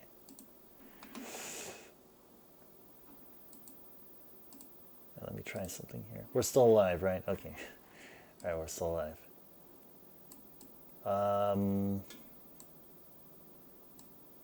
No. Jeez, okay. Okay. All right. Look at this. Got ourselves a second-hand raid. Welcome in, raiders and viewers from Second Hand's channel. Welcome in. A pleasant Monday to you all. Hope you guys had a wonderful weekend. What's been going on over at Second Hand's neck of the woods there? Ruin controls and muscle memory simulator in Castlevania Portrait of Ruin. Oh my god! Oh my goodness! That is such an awesome game. One of the best DS-Vanias. I mean, all of the DS-Vanias are great. They really are. Yeah, and just before we just completed Snatcher, just right now, we enjoyed some Rondo of Blood and Symphony of the Night. So we're definitely fans of Castlevania here, and you are most welcome to have joined us here, bringing yourself and your awesome community over. And what was that? Was that Kohi up over here? Was there a Kohi? Yeah, there must have been a Kohi. All right, welcome in. You beat Harmony of Dissonance and tried Mega Man X. You went from Harmony of Dissonance to Mega Man X. Nice. Yeah, Harmony of Dissonance. And this is the first of the games that Iga did. He did not do Circle of the Moon. Yeah, he did. He started the handheld Vanias with Harmony of Dissonance and went all the way up to Order of Ecclesia. Oh, is that? Oh, second hand is Kohi. Oh, the art. Oh, thank you. Oh, thank you. So, do you want to be known as second hand now, or can I still call you Kohi?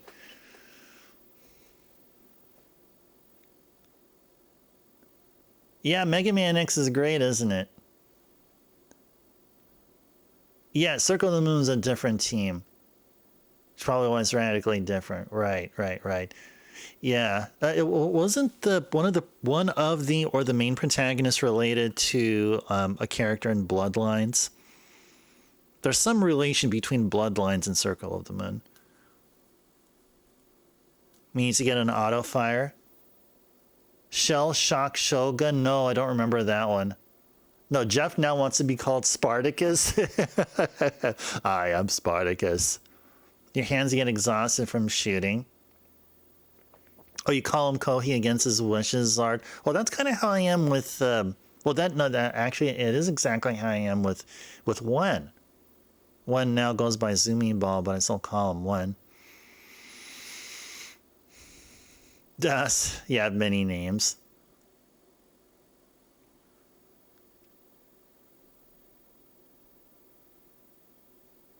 Yeah, I misspoke that one time. Yeah, I mean, he still goes by Zumi Ball now, right? I didn't see one here, but I'm sure he still goes by Zumi Ball, unless he decides to change it back to Catbot Arena or whatever that they want. Circle of the Moon is largely considered non-canon. I mean, it's still part of the GBA DS-Vania, and if we ever do go right on with the plan of doing, back-to-back GBA DS-Vanias, like, I don't know, maybe maybe one of those things where we won't do an RPG Super Fiesta every year, but maybe every other year. And the times at the usual times you expect RPG Super Fiesta, we would do a GBA DSvania kind of thing. I'm still kind of trying to rationalize how to incorporate a lot of these recurring games or series or sets of games, kind of like how we're doing Rondo, SotN, Snatcher. I feel like for this channel it'll be much more of a healthy thing if we play more recurring games than more recurring, or a good number of recurring games, about as much as we play new experience games, quote unquote. Circle of the Moon is a different continuity. Order of Ecclesia replaces that game. Are they set in the same time period? There was a FGC person who used to change his handle every tournament vet. So when people would publish the results, people would put his old name and then AKA, one of the past names. Finally, after enough of this, they changed his name to AKA. This guy he is also known as, but AKA Aka. Sure, yeah. I mean, and serves them right. Jeez. I feel bad that we can't play SD Snatcher. I was just so looking for... I mean, maybe we'll play SD Snatcher sometime, like maybe during a Saturday. Maybe we'll do an MSX-centric Saturday at some point. Okay, I guess it's time that we play more Snatcher then. Maybe we'll just goof around and just whatever. Yes, that's what we'll do. We got to play a video game here. I mean, we really do got to play a video game. So let's go ahead and do that.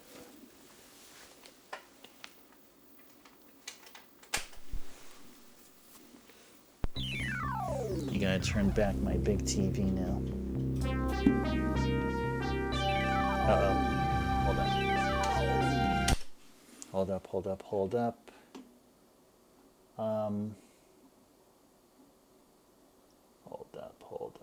up. Okay, there we go.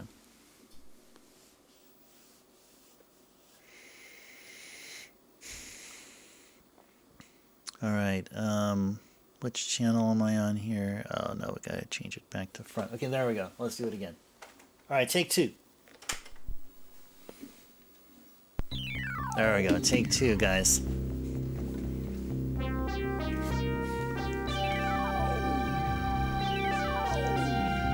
He always liked to use the red costumes to find a game, so it worked out for him. Yeah, Aka, or short for, or instead of Akai, yeah. I think I remember you mentioned that. You talked about him before.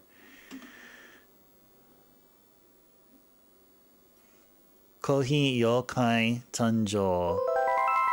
Crack Rock. I think I remember Crack Rock. I remember Crack Rock. That was like a while ago.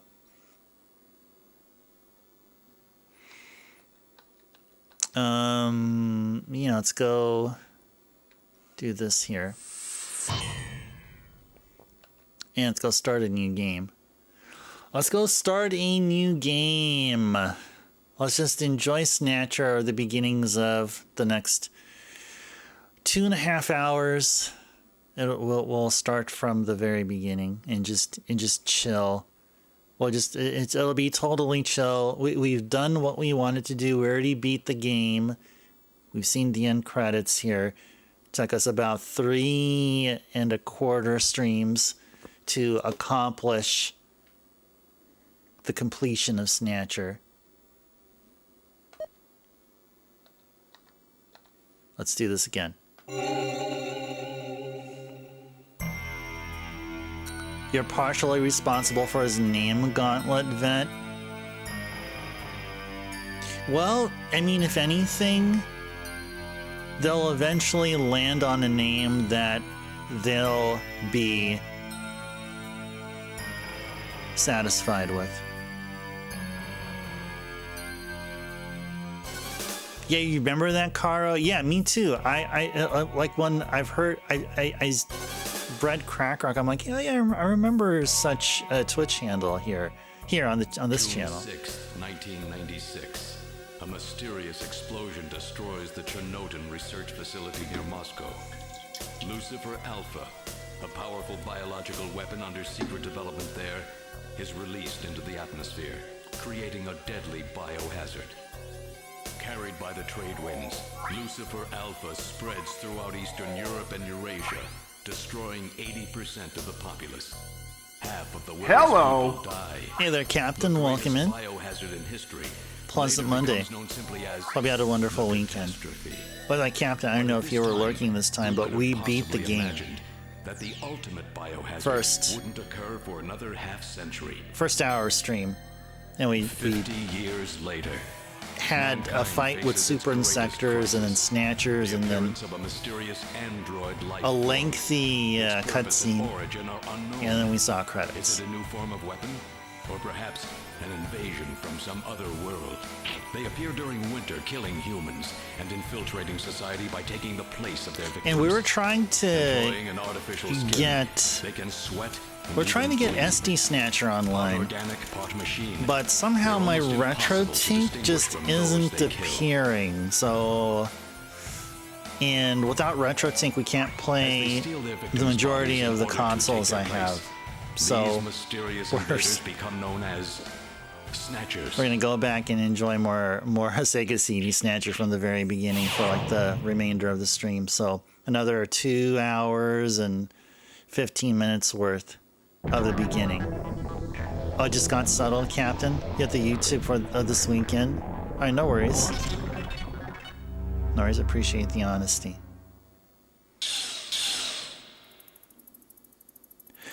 And yeah, just one more, just a quick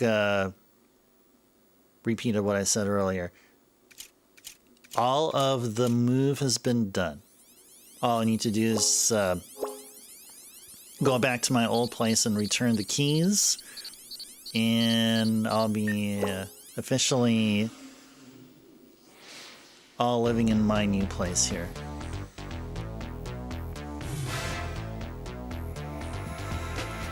That newspaper has a date of 2044, 4 years before the plot of the game. In the PC Engine version, however, the date shown is 2039, owing to the fact that the game takes place in 2042 and not 2047.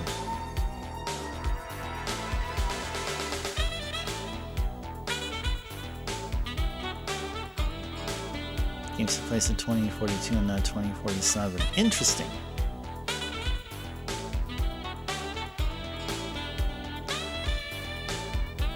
Three years before the plot. Yeah, 3 years before the plot, yes. Yeah, definitely slagged out. Yeah. I think Lamb here mentioned about how, like,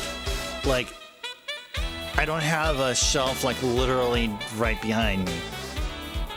Yeah, it's a bit more spacious here. Instead of my setup being in a bedroom, this is all in the living room. And we must have a Bomberman there in the corner. And we must have a Goomba there too. And they're both chilling there. Oh, thank you, Captain.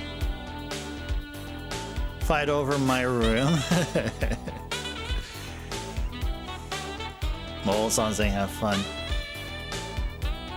Oh, you dig the gaming shells reset? Makes for a great gaming background, showcasing physical media. Yeah, exactly. That at least, if anything, this is what it does. Yeah, at least that. And also, I've been tinkering with the lighting, the ambience here. So it's a bit on the red side, but we'll go with it.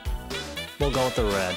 Because I mean, look at the Ice Turbo name there. I mean, look, it's cyan. It's like a really icy color. And what you see here is a contrast.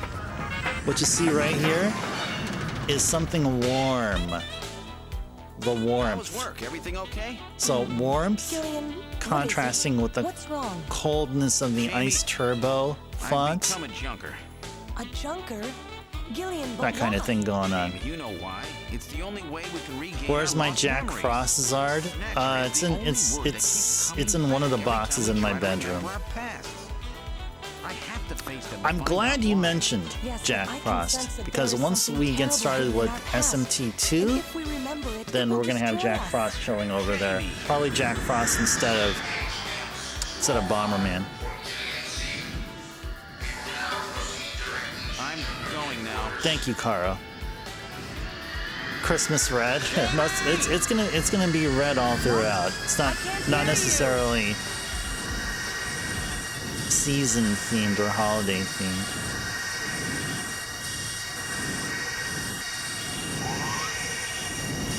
Speaking of Jack Frost, if you had to cosplay for a future stream, who would I pick to dress up as? If I had to. He and his wife Jamie Seed What would I dress up as? in the Siberian neutral zone by the 17th Siberian Investigative Force. Both Gillian and Jamie suffer from severe amnesia. Their memories Gillian of events Seed. prior to being picked up in Siberia lost in a mysterious mental Awful fog. male? 2 years ago, after a vain attempt to rebuild their marriage, Jamie and Gillian separated. Maybe somebody in Awful male, like maybe like oh, is his name Nato? Is it Nato? There you go. It's the magician. Not Slick. Definitely not Slick. Not Nutscracker. Not Sventi Uncommon. I'll leave that for Backlogics.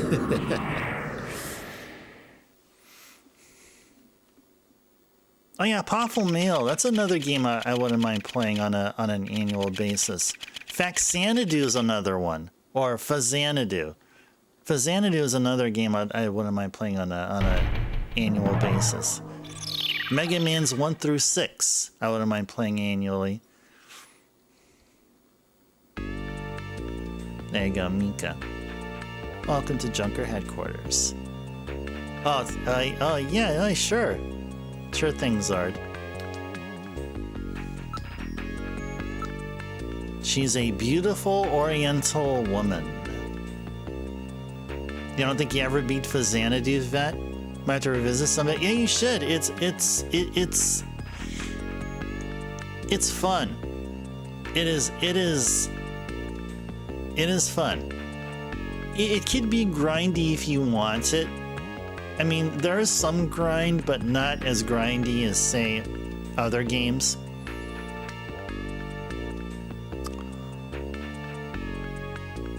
Kyosuke Kagami? You think I could pull it off? Oh, Kyosuke?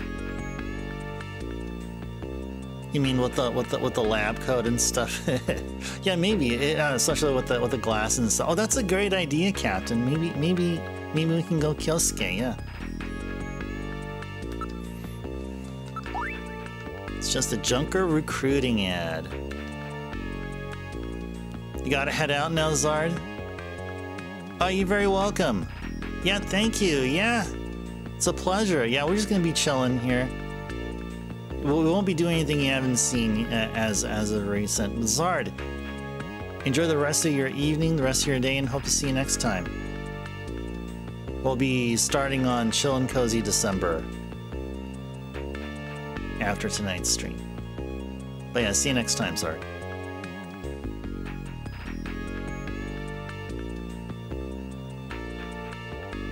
Yeah, Kyosuke is also in Sevius too, yeah.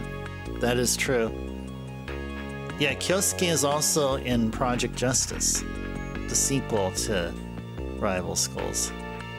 Yeah, that's what I'm saying. That's why it's like he is bottom tier. Yeah, he is. He definitely is.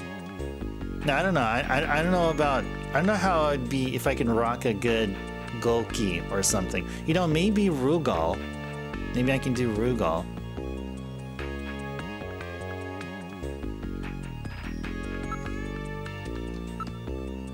It's one of those pod-type perception units where the operator sits in a shielded capsule. It's pretty heavy-duty stuff they've got here.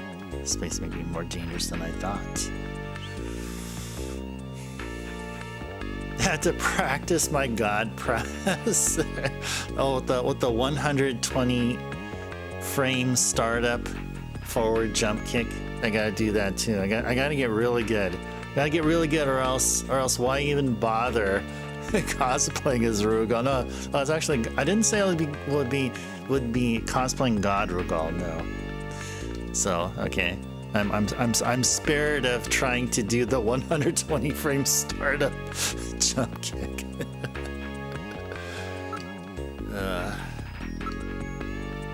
It's no use.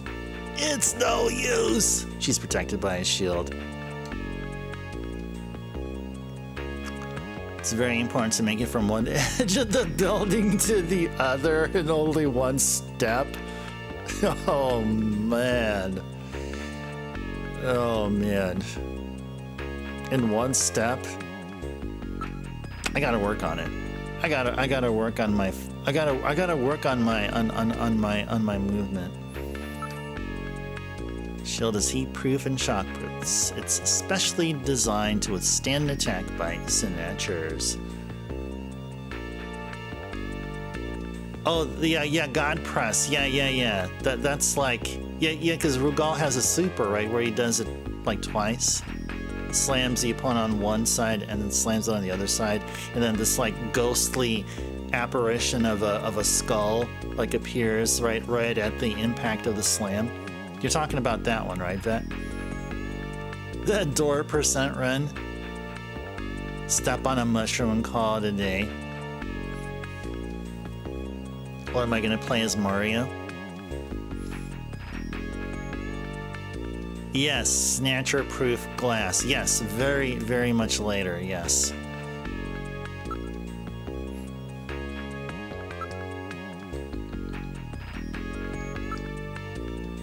It's too bad I can't get in there. She's truly gorgeous. It's locked. It looks like the only switch for it is in the operator's pod. Only Junker personnel are allowed inside headquarters. I'm sorry. Can I please have your name? Yeah, let's go ahead and talk. Basically slamming onto both sides of the walls in one motion. I'm Gillian Seed. I've been assigned to Junker headquarters effective today. Oh, you're Mr. Seed. Please forgive me. Please forgive me. My name is Mika Slayton. I'm the administrative assistant and operator here at Junker headquarters. Very pleased to meet you.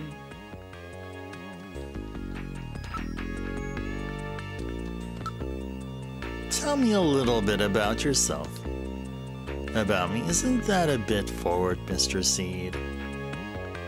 Let me tell you about myself first. Maybe then you'll tell me. Alright, Bahamut's entering lurk mode. Okay, Bahamut, enjoy the lurk. You can tell you're very smooth with the ladies. Okay. Let's see. I'm looking at RetroTink and I want to try something. Let me go ahead and give RetroTink a try. This idea I have.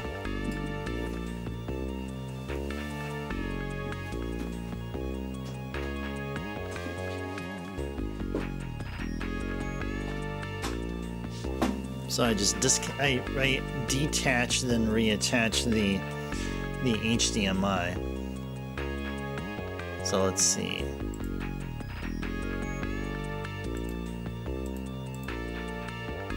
I do see something at the corner there. Alright, so it's going to go mute for a little bit.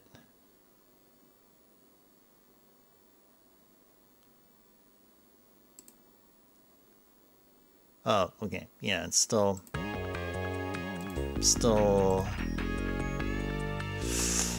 having issues. Okay.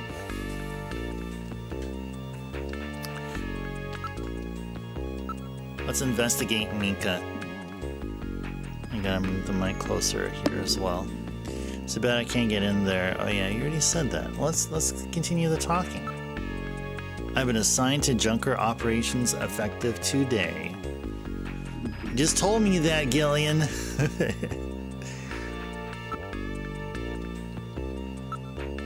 There's nobody around but the operator. Well, how do you like it? I bet you'd like to see the office, right? Yes. Yes, we shall. Can you tell me a little about Junker operations? Junkers are a special task force put together to combat the VOD Snatcher menace. It's overseen by government intelligence agencies. I have a pretty good memory, Mr. Seed, especially if it's concerning an attractive man like you. This is my first time in town. Oh, you'll get used to it right away. Everybody's pretty welcome. There are many different ethnic groups and types of people here. It's Japan, but it's not Japan, if you know what I mean. I'd really like to know more. How about next time, if we have a chance? Mr. Seed? Gillian's fine, and you can call me Gillian, Mika. Okay, Gillian. I'll open the main door and show you around headquarters.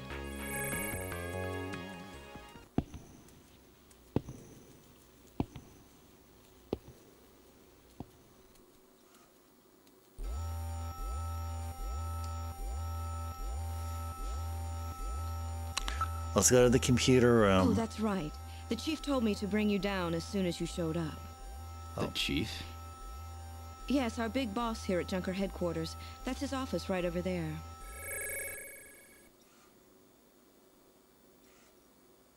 Chief Cunningham, Gillian Seed is here. I brought him in as you requested. Thanks for coming, Seed. I'm Benson Cunningham, the chief of Junker operations. Gillian Seed. I've been transferred here from the 17th Special Forces Division. I've heard all about your special training in the military, Seed. I hope you'll put it to good use on your new assignment here. By the way, I understand you're suffering from amnesia. Any sign yet that your memory's coming back? I'm afraid not. I still can't remember a thing from before the Army picked me up 3 years ago. You're married, aren't you? Yes, but we're separated now. She has amnesia as well, and without any memories between the two of us, I'm afraid there was very little to base a good relationship on. I can see your point there. All right. So we are approaching the 2-hour session mark. If those of you just joined, welcome in. A pleasant Monday evening to you all. So we have beaten Snatcher, actually. So tonight's stream, we started off with the continuation of a save file, and we were just 1 hour away of completing the game, and within an hour we finished up on where we last left off. So the plan tonight was to mosey on to another version of Snatcher. However, it seemed like I have some kind of a capped or a upscaler issue. I'm having some kind of a stream related issue where I can't be able to transition from one capture card device to another. So we're gonna keep it with Snatcher tonight. I'm thinking might as well let's just start off with a brand new file and just enjoy the first 3 hours of the game before moving on to other plans on our next stream, which will be tomorrow, which will be Chill and Cozy December. Thank you for the good luck there, Kohi or Second Hand. Thank you again for the raid. Thanks for bringing yourself and your community over. Have a good sleep, and see you again soon.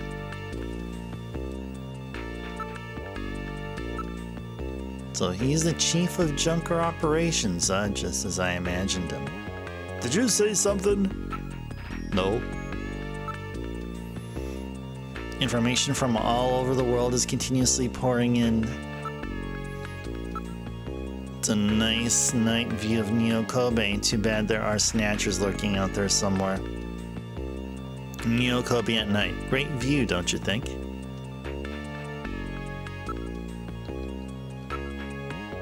Picture of a vase, huh? What a funny design. It is a funny design, isn't it?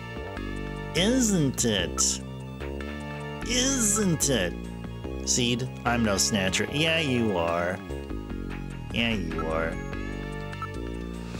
It's a general purpose monitor using liquid crystal display, LCD, and plasma display, PDD technology. Wow, PDD, LCD, and PDD. So this is a taste in art, huh? Don't touch that picture. It's very special to me. Oh, is that right? Is that right? Junker headquarters was set up a year ago by the police as a special task force to combat the Snatcher problem. Junker operations were officially started in August of this year. We answer directly to the government's intelligence agencies. This poster is really pretty tacky. Oh really? That's my design, by the way. Chief, your taste is right out of the Dark Ages. A junker operates with certain rules and privileges different from regular police officers. Those are: number 1, the purpose of the junker force is to eliminate bioroid snatchers. Number 2, a junker, even in the course of carrying out number 1, must not harm innocent civilians. Number 3, a subject may not be physically investigated or restrained unless irrefutable evidence exists that indicates the subject is indeed a snatcher. Number 4, a junker is required to assist and support civilian bounty hunters. Number 5, in order to carry out number 1, a junker is allowed the use of a blaster and a navigator and a turbo cycle. Those are the 5 rules.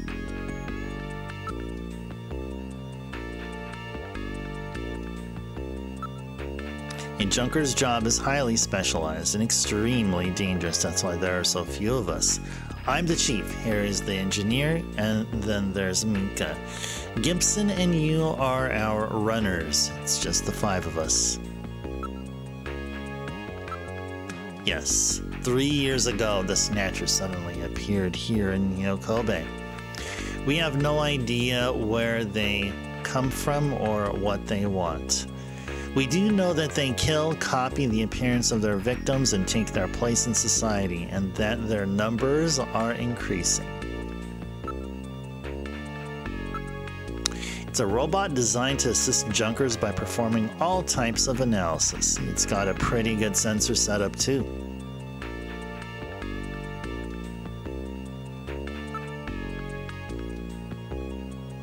Is there one that we missed? Is it duties? Probably duties.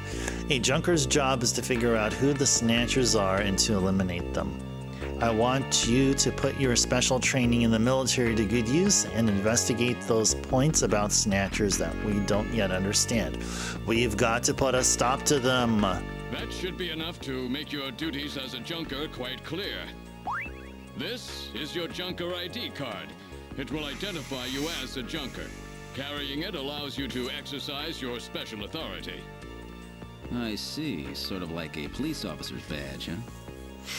And here's some money. It's not much, but you'll need it to carry out your investigation. Cash? Credit cards aren't accepted in some regions of the city. You'll need this sooner or later. Sounds like it's a rough place out there. Go see Harry, the engineer. He's got your equipment ready for you. Cool. Let's head on out. Okay, let's go to the computer room.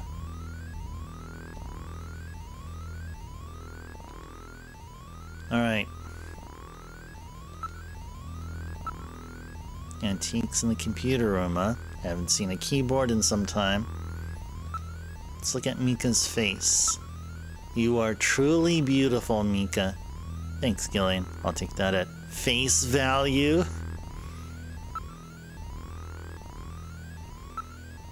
This is our host computer, a model RM1013. We call it Jordan. That's for Junker Online Regional Data Access Network. It employs full-scale artificial intelligence-based processors. Jordan is fully programmed with all human learning routines and uses an intelligent interface to perform automatic translation, problem solving, you name it. It employs expert-class artificial intelligence routines developed for fieldwork robots. It's the best there is. I'll always be inspecting Mika. See, Jeff, I was just so excited to play the game where that emote came from, but unfortunately, RetroTink is acting up. I gotta figure out what is up with it. So, after the stream is over and before I go to bed tonight, I gotta straighten out RetroTink here, because we can't be doing Chill and Cozy December if RetroTink is out of service, and it's just finicky. Something is finicky about RetroTink. Alright.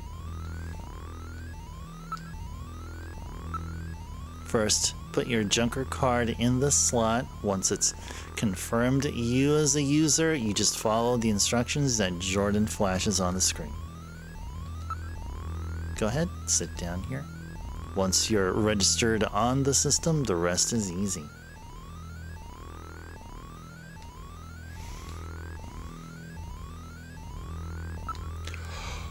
Alright, let's go look some stuff up.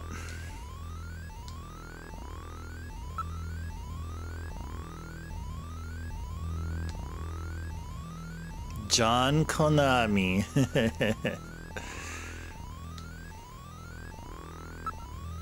Okay, so, well, let's first do Napoleon. We know there's a Napoleon here.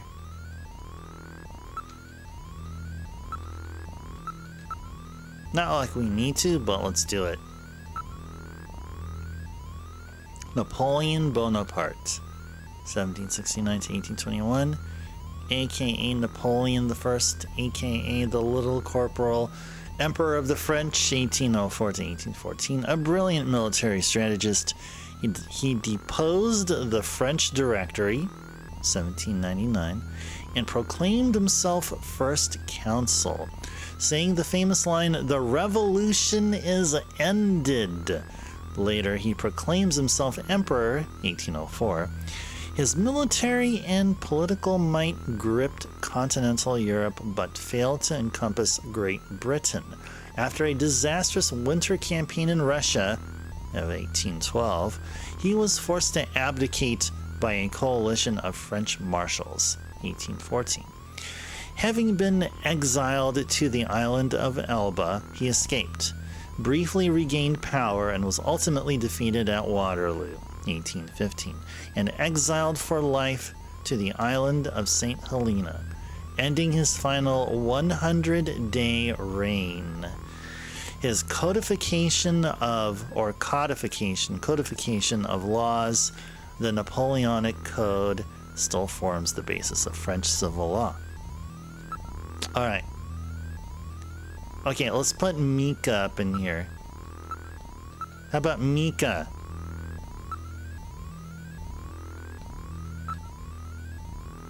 There she is. See, here's another way we can be inspecting Mika there. Mika Slayton, Administrative Assistant, Junker Agency, age 23, height 167 centimeters, weighs 55 kilograms, blood type A+, marital status single, graduated from Kobe City University with dual major in criminal psychology and municipal data management. Worked at Kobe Crime Research Lab before moving to Junker Agency. Handled numerous unusual cases at the lab and solved them by using the dangerous technique of attaining complete simpatico with the criminals. But psychological stress from the job led her to resign. Recommendation from Junker Chief led to her joining the agency. Okay. Let's go Gibson.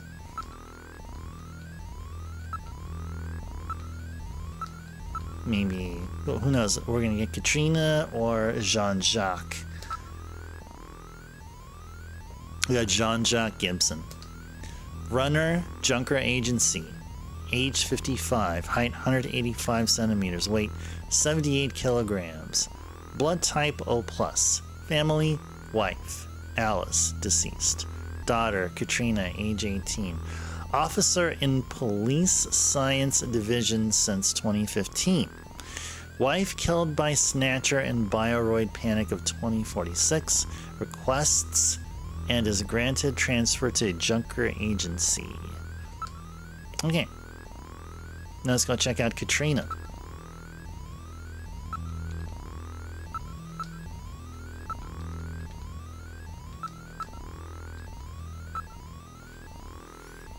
Katrina Gibson. Age 18, height 160 centimeters, weight 43 kilograms, blood type O negative. Only daughter of Jean-Jacques Gibson, won Miss 17 contest in 2046, currently a popular model in holographic advertisements. Dislikes, identifiable by heart-shaped birthmark on inner thigh. Heart-shaped birthmark on inner thigh. Okay. That's another one here. Is Cunningham or Benson?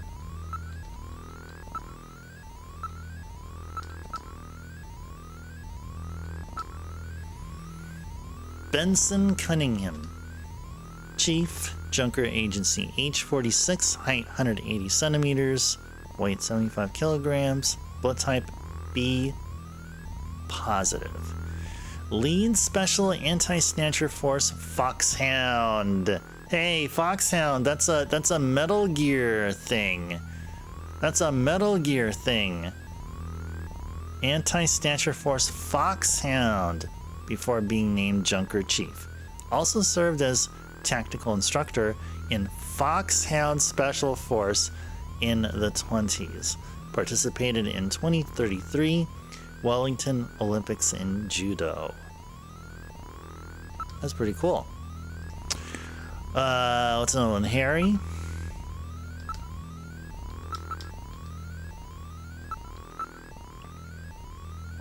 Harry Benson. Engineer, Junker Agency, age 55, height 168 centimeters, weight 65 kilograms, blood type O negative, marital status single, background, originally member of government science team to combat Snatchers before its combination with police team to form Junker Agency. Parents die in the catastrophe. Harry taken into government custody. Earns PhD from Michigan State University at age 14. Gains widespread attention for his development of weapons during World War III. Joins NASA following war and contributes to ramjet engine development team. 3 Nobel Prizes, 1 Fields Prize. Alright, what's another one here? So it's another one. I guess what? Kojima or Hideo? Let's go Hideo. No. I guess Kojima then.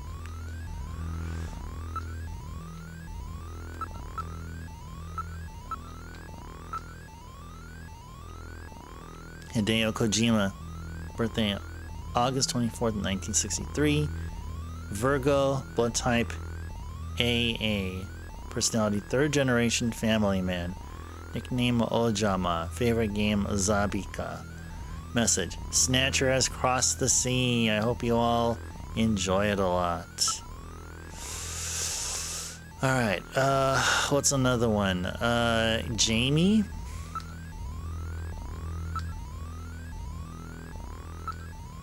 As in Jamie Seed.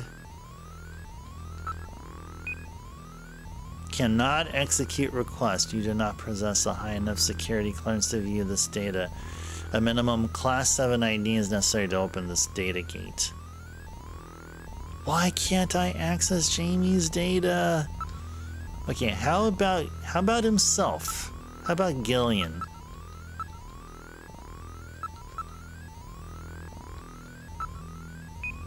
Same thing.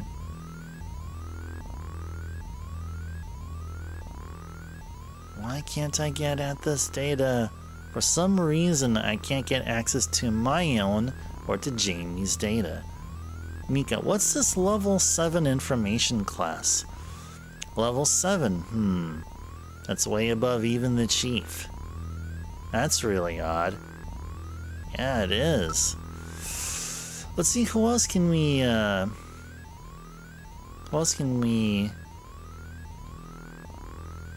view the file of? We already did Napoleon. Who else haven't we done yet? What was that,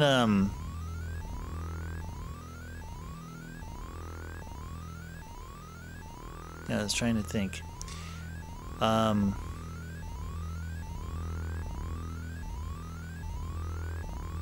Actually, Alice. Let's see if Alice is here. Alice Gibson. Housewife, deceased. Age at time of death, 40. Height, 165 centimeters. Weight, 55 kilos. Blood type, B negative. Family, husband, Jean-Jacques, age 55. Daughter, Katrina, age 18. Killed January 7th, 2046 by a snatcher during the Bioroid panic of the same year. Darn. R.I.P. Oh yeah, how about Modnar?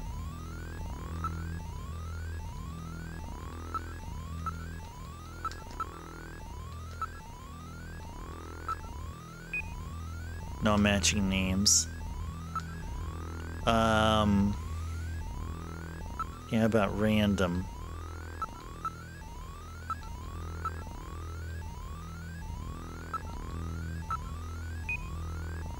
Cannot execute request. Okay, how about Petrovich?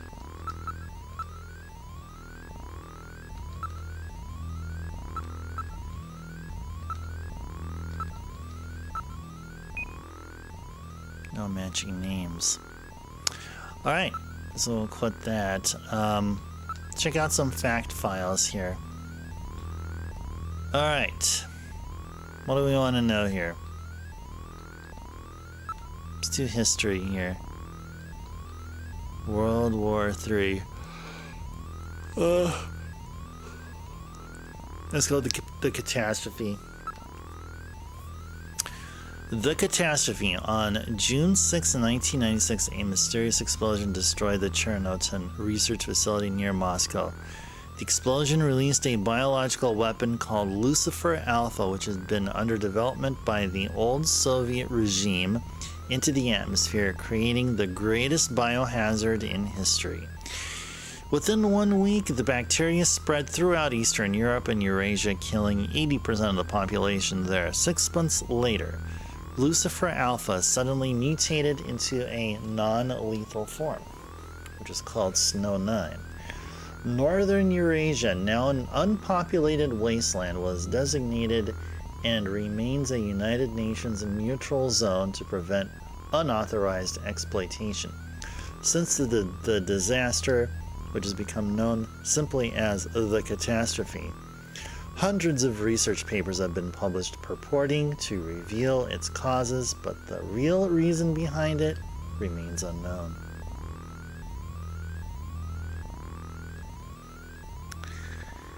Alright, what's another one here? Concerning... What's on Neocomer?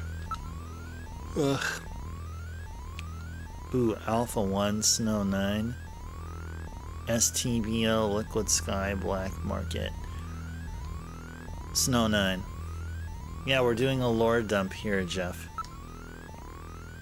A crystalline form of pollen created using genetic manipulation techniques, developed for military use. It disrupts nearly all radio transmissions.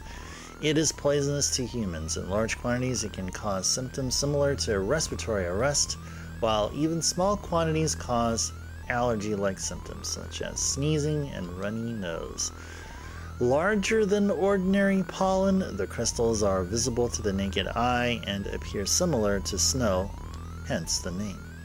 The pollen creates environmental problems as well, and vegetation producing it was destroyed in large quantities after the war to avoid them. Nevertheless, it is re-emerging in tropical regions as well as those subtropical regions where water supplies are plentiful, such as near rivers. At present, the only known area affected in Nyokobe is in the vicinity of the Ina River. As the pollen appeared in Nyokobe only after the first presence of Snatchers was confirmed, the relationship between the two is currently under careful investigation. I need an energy boost, Jeff? Nah, I just need more water.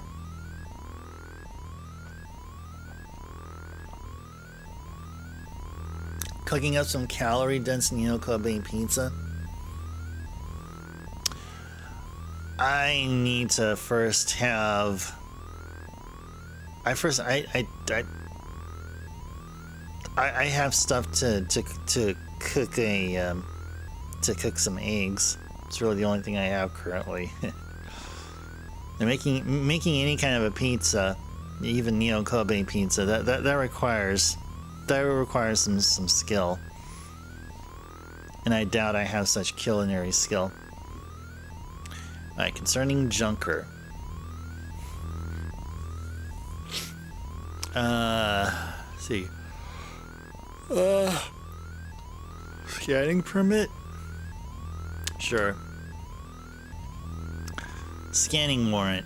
In accordance with Civil Code 18, Section 12, Snatchers and the protection of citizens' rights, civilians have the right to deny Junkers permission to directly analyze, scan their physical person. Direct scanning of a suspect is permitted only by issuance of a scanning warrant by the appropriate court. As such, use of navigator sensors or other instruments to scan a suspect is strictly prohibited unless the attending officer or runner is in possession of such a warrant.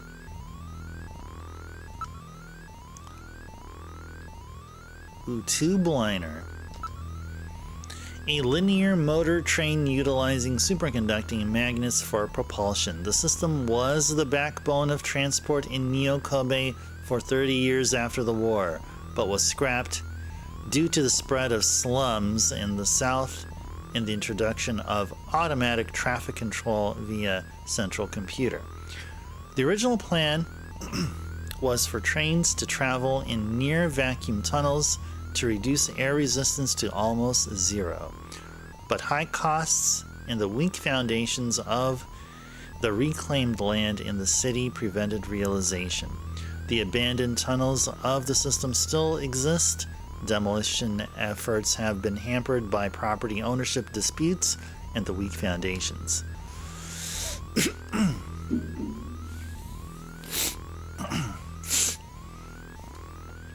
Alright, Snatchers. Insectors, yeah. Talk about them in sectors here. Insectors, spider-shaped probe/security robots used by Snatchers. Thread-like sensor apparatus deployed from rear of robot triggers needle gun attack if touched or approached. Microjet powered, known to jump. Length 30 centimeters, weight 500 grams. Specimens recovered for study by junk team invariably self-destruct, preventing further analysis. Oh, that's messed up. That is totally messed up. Let me go mute the mic so I can cough.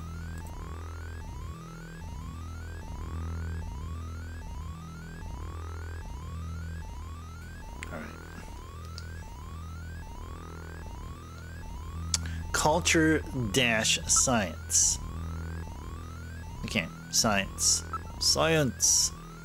Ooh, space development, Mars research chronology, Mars greening project, biocommunication dream quarter, Like, this is something you use to record your dreams.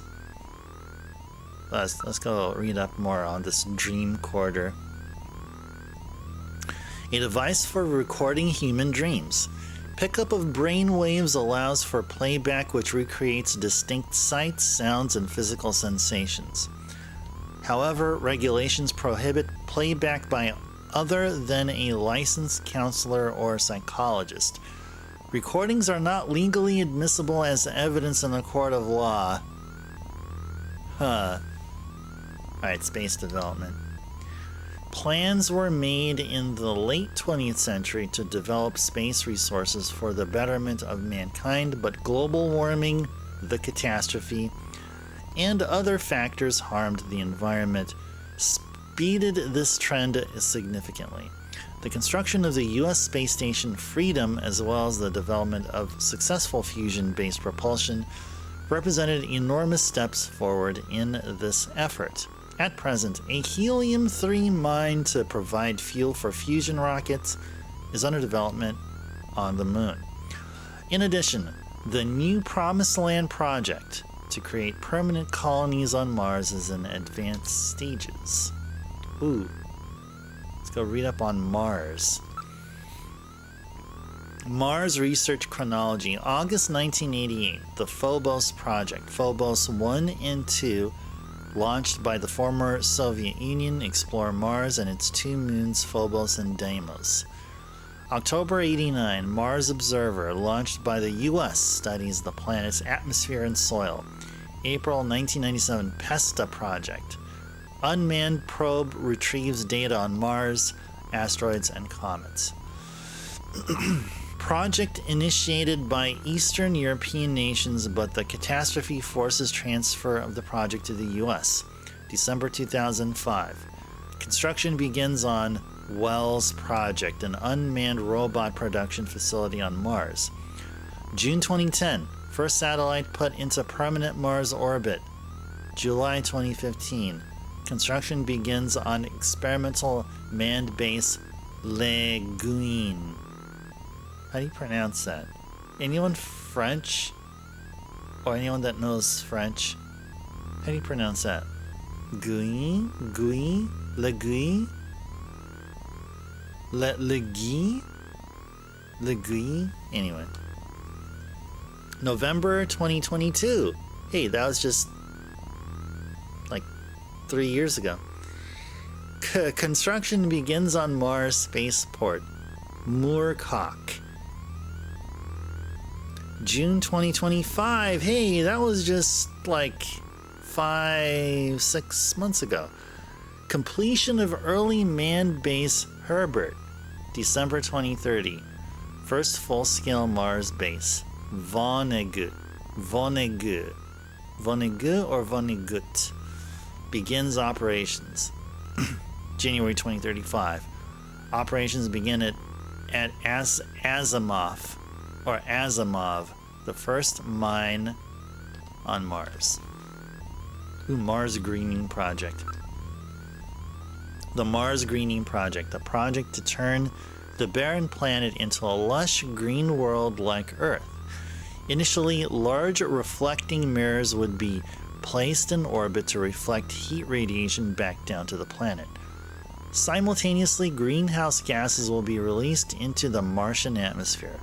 By warming the planet, conditions which allow yeast and other bacteria to flourish are established.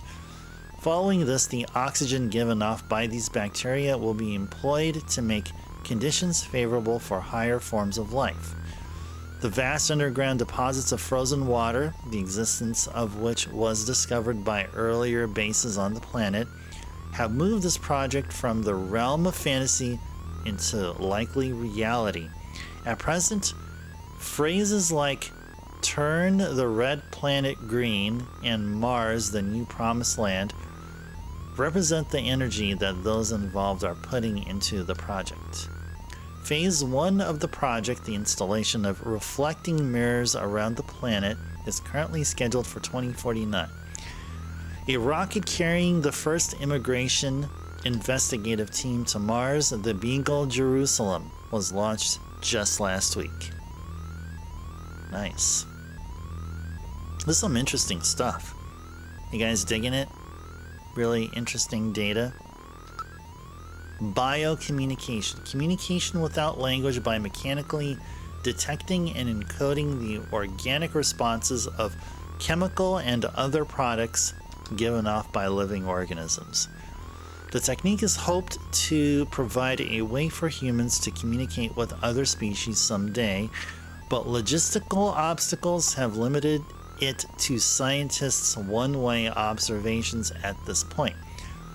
PPET scans of the brains of vertebrates using these techniques have led science to a nearly full understanding of the structure of these animals' consciousness. Yeah, it isn't too bad, isn't it, Caro? Okay, what else do we got here? Politics. Alright, let's go study some politics within Snatcher Land. City isolation policy. Neo-Kobe quarantine. The government, fearing mainland Snatcher infiltration from Neo-Kobe, designated the city a contaminated zone and ordered the closure of all land, sea, and air links, excluding the Kobe Bridge. The policy was enacted on December 1st, 2047. While the policy appears to have so far prevented any spread of the problem to the mainland, it has exacerbated the isolation of the city itself without contributing to a comprehensive solution to the Snatcher menace. Darn. Okay, north-south problem. Since the 2025 declaration of Neo-Kobe as an immigrant's paradise, you guys remember that? It happened this year, according to the game. Vast numbers of foreigners from countries throughout Southeast Asia have moved to the city. Nevertheless, this has increased the asset distribution gap between rich and poor and contributed to the social and ethnic splintering of the populace. The problem is best illustrated by the concentration of relatively wealthy long-time residents in the city's northern zones versus the relatively poor, mainly immigrant population centered in the city's newly reclaimed southern regions. The trend was spurred by the catastrophe, which created vast waves of new immigrants who developed this underground society, effectively splitting the city into two distinct groups or cultures, that of the North and the South. More politics. Freemen. Yeah, we get to encounter some a little bit later in the game. Individuals who have managed to erase all record of their own existence from public and private databases and live without fixed residencies, also known as freemen. Not to be confused with homeless who have been forced into their condition by economic misfortune. In modern information-controlled society, the lack of computer records on any given individual is tantamount to that individual's non-existence. The recent increase in their numbers has begun to contribute to crime and labor difficulties in the city. Many of the individuals who choose this lifestyle are former workers in computer-related and data management industries. Their presence underscores one of the major shortcomings of society's current dependence on centralized data control and management. Most of these individuals live in regions of the city which are not municipal data administration districts or in the old tunnels of the abandoned two-liner system. Immigrant problem. The catastrophe created vast quantities of Eurasian refugees who spread throughout the world, creating a massive global immigrant problem. Chinese formed the largest subgroup, and over 2 million have found their way to Japan in at least 5 waves. Neo-Kobe, touting its status as an immigrant's paradise at the time, was the logical government choice as the area for them to resettle. As a result, the Chinese percentage of the population grew to become second only to Japanese, but the majority of these individuals have ended up living in the slum districts of the city's southern regions. Dissatisfied with these conditions and the perceived lack of any government effort to rectify them, they have formed their own underground society, which is now far too large of an organization for the legitimate government to control. We got one more here. What's this about outer districts?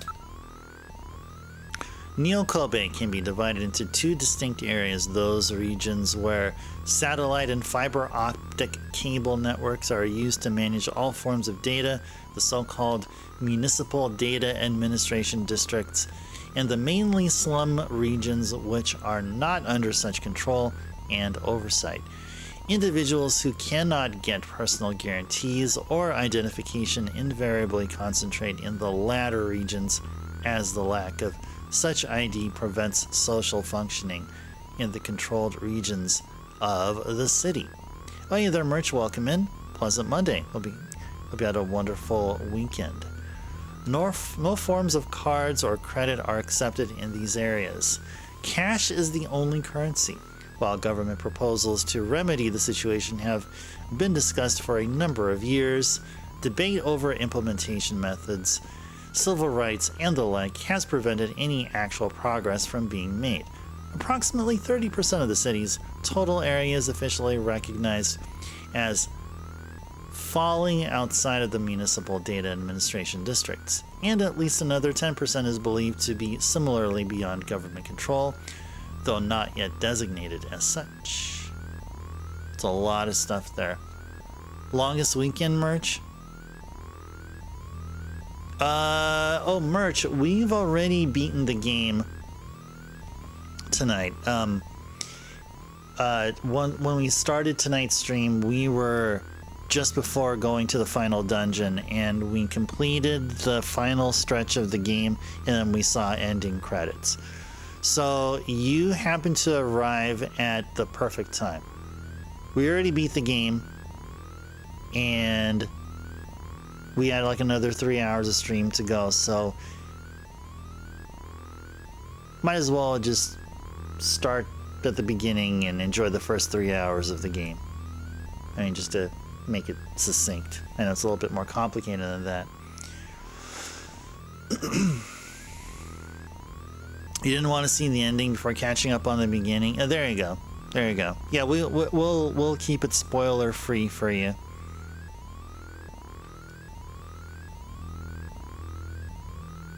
You gonna try to play the game along with the VODs whenever you can? Okay, yeah. That sounds like a good plan. Yeah, we just started the game here, and we're in the computer room. We have accessed Jordan, the computer, and we're reading up about stuff.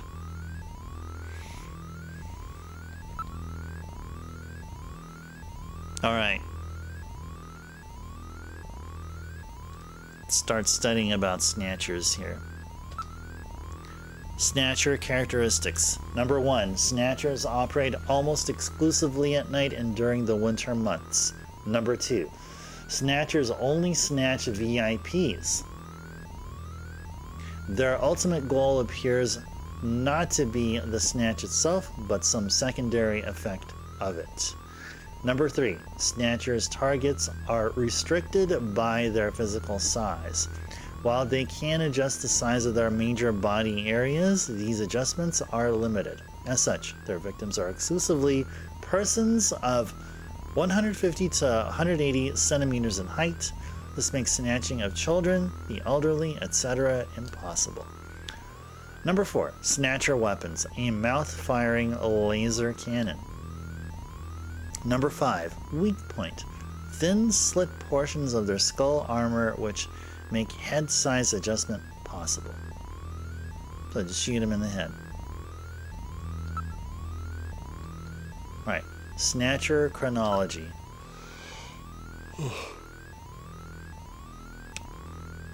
This game's so exciting, Merch. You should be able to be here at the stream for it all. Well, I mean, we're going to be playing Snatcher on an annual basis anyway, so, I mean, before you know it, we're going to be playing Snatcher again here. Or, like you said, maybe just catch the VOD.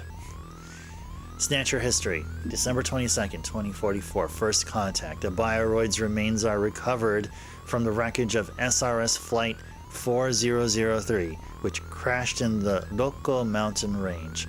February 18th, 2045. A Snatcher which had killed and replaced, or snatched, the mayor of Nyokobe, B. O'Connor, is captured, but self-destructs during transport. In December, Nyokobe is thrown into a panic over the problem. The witch hunts take place as people try to uncover and destroy imagined snatchers. November 3, 2047. A well-known KBC newscaster is revealed to be a snatcher and terminated. The remains self-destruct, preventing further analysis. November 15, 2047. The leader of a prominent revolutionary religious group is determined to be a snatcher. During pursuit, the snatcher's car crashes, destroying it in the resulting fire. Stream streak. Oh yeah, it is. 15 stream watch streak. Congrats, merch.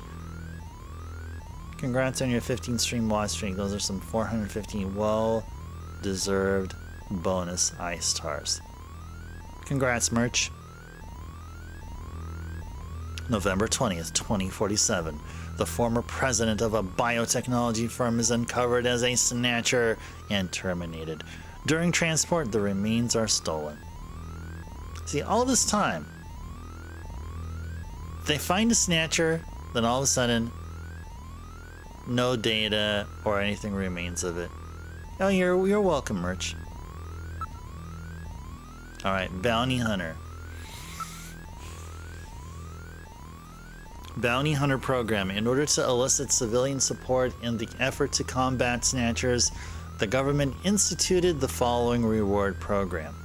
All eligible voters of the Nyokobe were given the right to register as bounty hunters. Registration involves a few simple tests and procedures: firearm license, psychological profile, junker test, etc.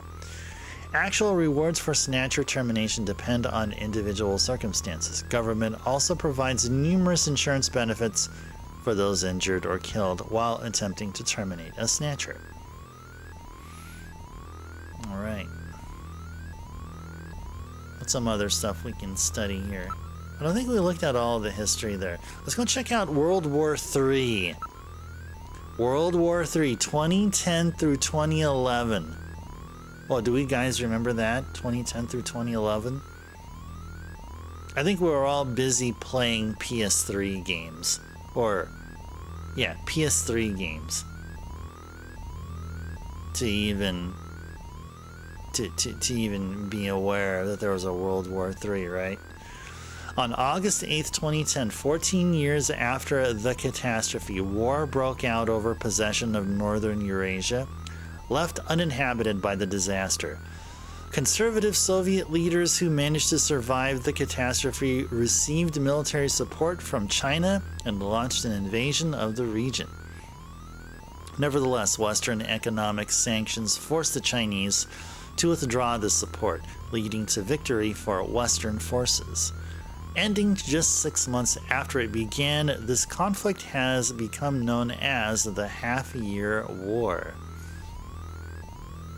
You're playing Wii and GameCube games. Yeah, Wii games were a thing then. Wasn't there like rumors of a Wii U? Yeah, weren't there rumors of a Wii U and then the Ouya? The O-U-Y-A, the Wii U and the Ouya. Good times, right? Alright, the Siberian Neutral Zone. Siberian Neutral Zone. Left uninhabited by the catastrophe, the United Nations has controlled the bulk of Siberian territory for the past 50 years, prohibiting any outside interference. After effects of Lucifer Alpha contamination are expected to prevent any plant or animal life from flourishing there for the next 50 years.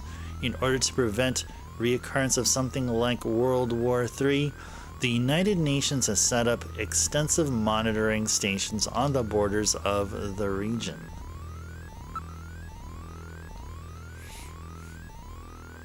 You were a very young lad there, Murch. Yeah, you glad there wasn't an actual World War III. No, only in the Snatcher universe there was a World War III. A parallel universe, I guess you can call it. Or you can look at it. Elimination of nuclear weapons, beginning with the INF, Intermediate Nuclear Forces Treaty in 1987. Strategic and theater nuclear weapons were steadily reduced. The threat of nuclear war was further reduced by the IAEA's, or International Atomic Energy Agency's, implementation of its military use nuclear material manufacturing cessation accord. Well, that's quite a mouthful. Which enforced the disposal of all military use nuclear material at the beginning of the century. Ooh, witch hunt. Witch hunts, also known as bioroid hunts, a social phenomena caused by the Snatcher problem, a form of group violence involving the lynching of numerous innocent individuals who were believed to be bioroid snatchers in reality. In general, individuals of lower social standing were the targets of the attacks. Named after the medieval witch hunts which took place in Salem, Massachusetts, USA, due to the similarity of the two occurrences. The phenomenon underscored the north-south rift of modern society, a form of revulsion at the growing poverty problem. Well-to-do groups from the north attacked slum dwellers in the southern regions, resulting in great loss of life to individuals who had no connection to the Snatcher menace. The problem died out when it became clear that Snatchers only targeted individuals of high social standing. Oh, that put an end to the witch hunts there, right? I think that's it. Is there anything else of interest? Okay, runner's equipment. Let's go check that out. Ooh, items. Oh, wow. Ugh. A lot of stuff. Junker's Rush. Junker's Rush. The same thing as Junker's High. A type of chewing gum supplied to junkers with adrenaline crystals incorporated into the gum base. Its use in World War III as an emergency adrenaline supplier gained widespread attention. Use of the gum allows a junker in an emergency situation to temporarily boost their reflexes, accuracy, and strength. Extended continuous use creates extreme depression and fatigue.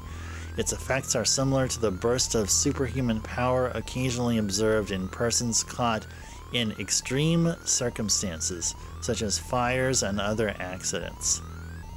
Interesting. Artificial skin spray? Junker's blood? Huh? Junker's blood?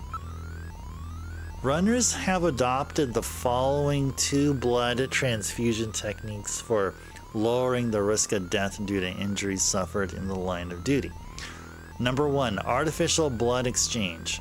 Artificial blood is supplied to an injured runner while their natural blood is withdrawn and then duplicated through biogenetic culturing techniques. Whoa, I didn't know that. When sufficient quantities of their natural blood are available, the two blood types are swapped once again. While artificial blood can be produced in unlimited quantities,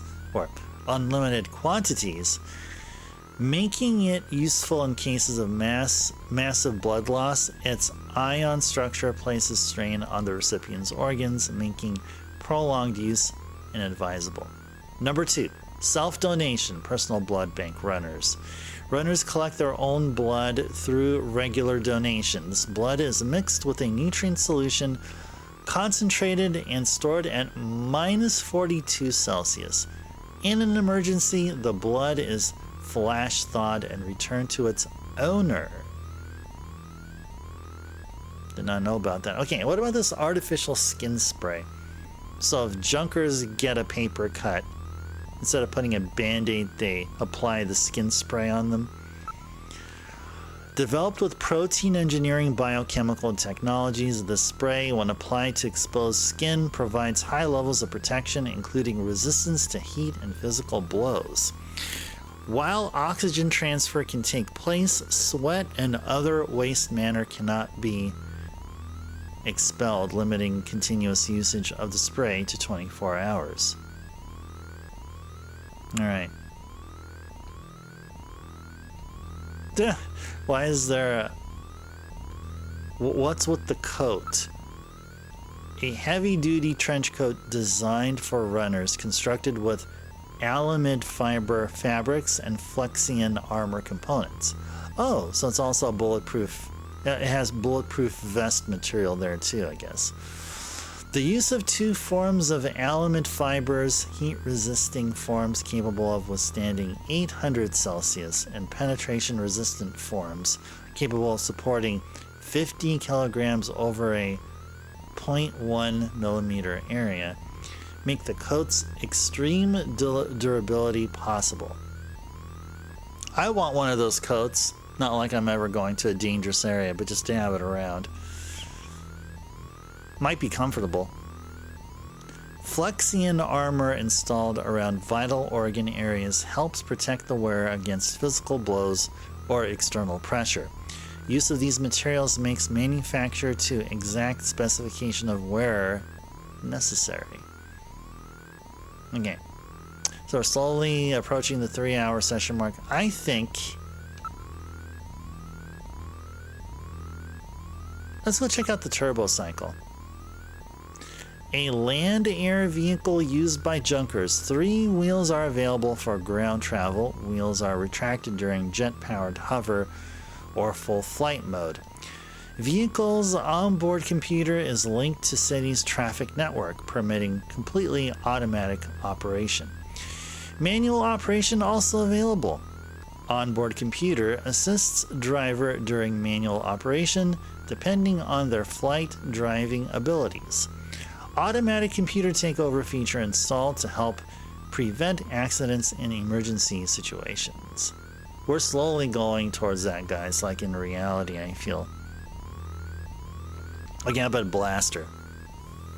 The only firearm capable of eliminating snatchers. Carbon polymer / ceramic construction offers very lightweight and almost complete resistance to heat, resulting in near perfect shape retention. Grip and trigger shape are ergonomically designed from cast of user's hand to maximize comfort and accuracy. Neural feedback circuitry adjusts weapon to user's capabilities, allowing nearly unlimited improvement in marksmanship skills. Alright, I think we had enough fun here. I've been here for 1 whole hour. Oh yeah, thank you, Merch. Oh yeah, definitely lots of reading done. Good thing. Good thing you did the hydration routine. There we go. Now you see, you notice this? This is a glass of water. Now why am I showing this to you? I'm trying to prove to you a point. I always have a glass of water next to me. Now, as a streamer, or anyone who just loves to, I guess, you know, talk, I guess, it's always great to have some water set aside here. It's just in general great to have water set aside regardless of what you're doing. Even if you're talking or you're non-talking. Water for the talkers and non-talkers. Alright, cheers guys.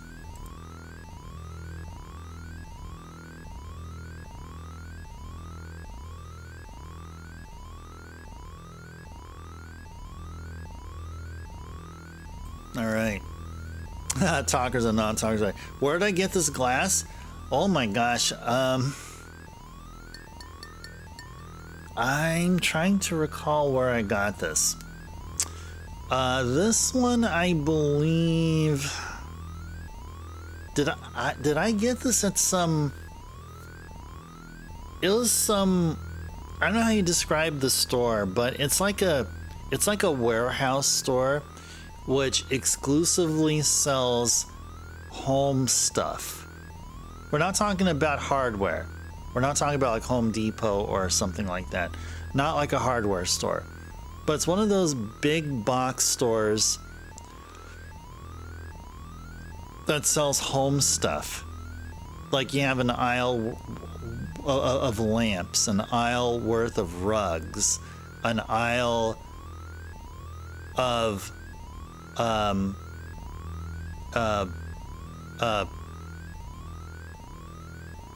chairs, you know. And so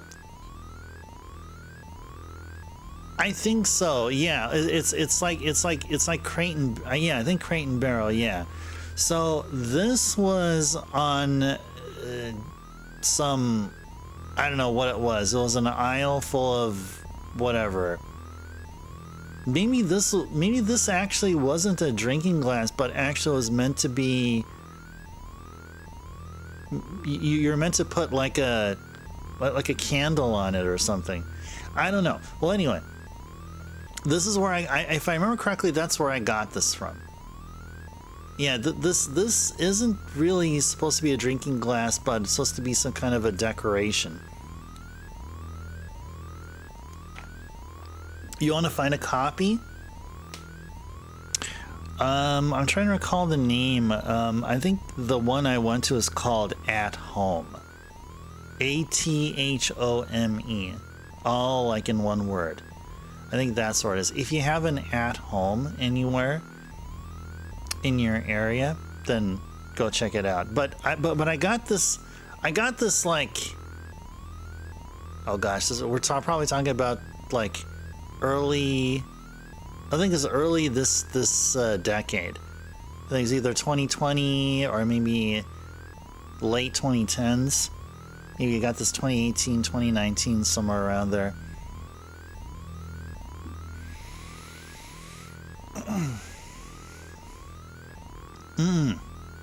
Security company. Gotta look at Mika's face. Mika. Yes? What do you want? I can sense that you and I are destined to fall in love. It might sound crazy, but... Gillian, you're married, aren't you? Yeah, knock some sense into him there, Mika. Alright, we had too much fun there. Alright. Oh, Lamb is redeemed stretch. Okay, let's go ahead and do that here first. Well, actually, you know what? Let's go check out the engineering room. This is engineering. All the junkers, there's the runner's equipment, is made here. Doesn't look like Harry's around at the moment. Alright, now, with some music here playing, instead of this drone sound.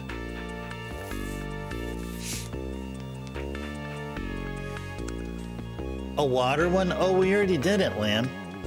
We already did the water. Yeah, I was talking about talkers and non-talkers alike, making sure you have a glass of water. Merch, we did that, right?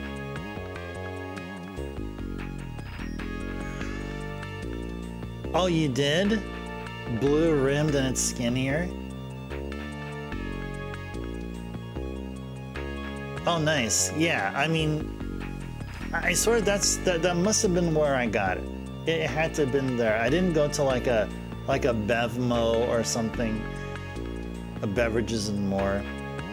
I swear I didn't go there. Beverages and More wouldn't have a glass like this. This is just way too stylish. This is way too stylish to be in like a liquor store, like a big box liquor store.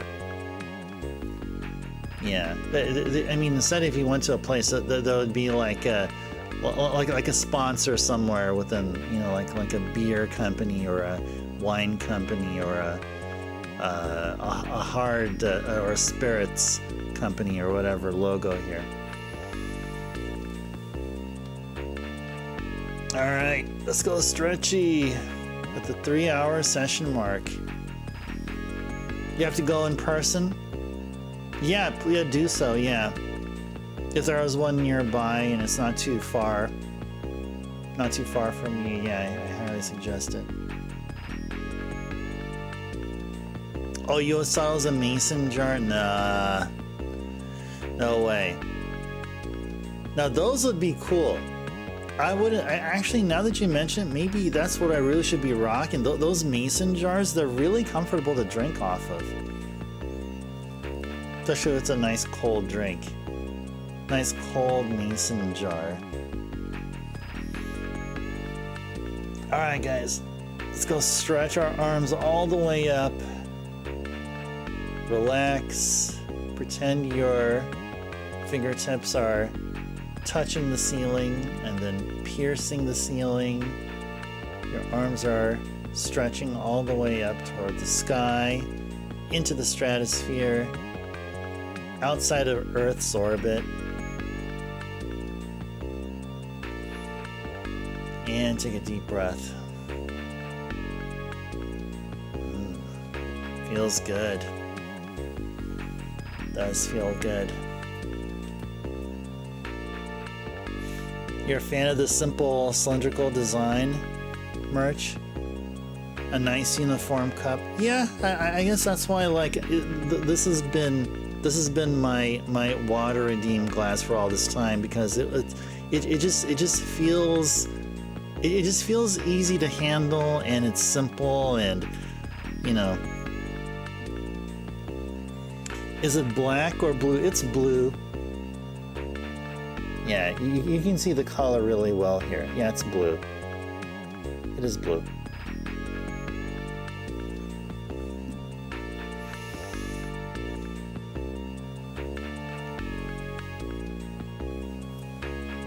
I definitely do need to stretch because I did all this moving in my muscles. I need to do more stretching so I can get back to normal. Yeah, because my muscles they're gonna take a while to get back to normal, because yeah, I'm gonna be having some sore muscles for like another probably, I don't know, 3-4 days.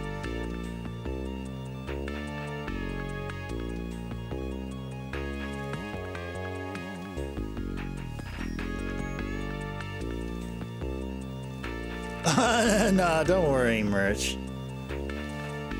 Don't worry. I'm gonna click on that link there. Yeah! That's exactly it. Yeah, that's it. Yes. That's probably it. Yes. Yes. So if you want to snag, well, if you can just get one of those, how many? 5? A pack of 5? 6-pack? Gonna get yourself a 6-pack? I mean, that'd be better than me because I only have one.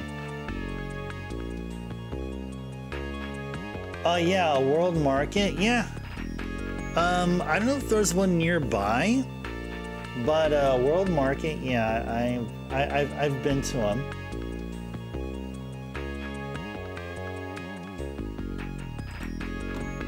That's fine. I'm gonna click on that link there. Oh, there you go. Oh no, this one looks. Well, mine is a bit more like rectangular, like it's longer, while the one on the picture like kind of just goes like up to here or something. Yeah. Mine's a bit taller.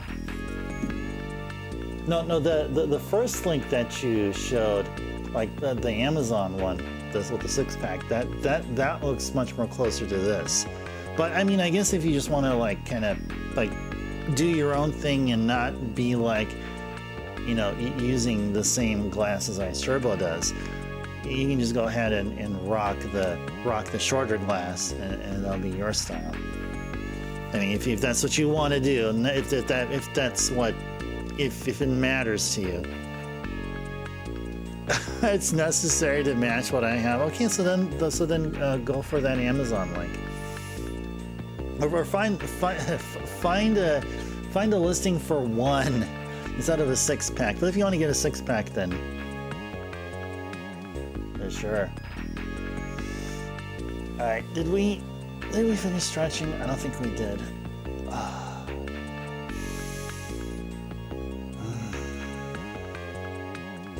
You'll try to find a single pack, sure. Oh, you're very welcome, Merch. Yeah, I don't mind it. I mean, we're not.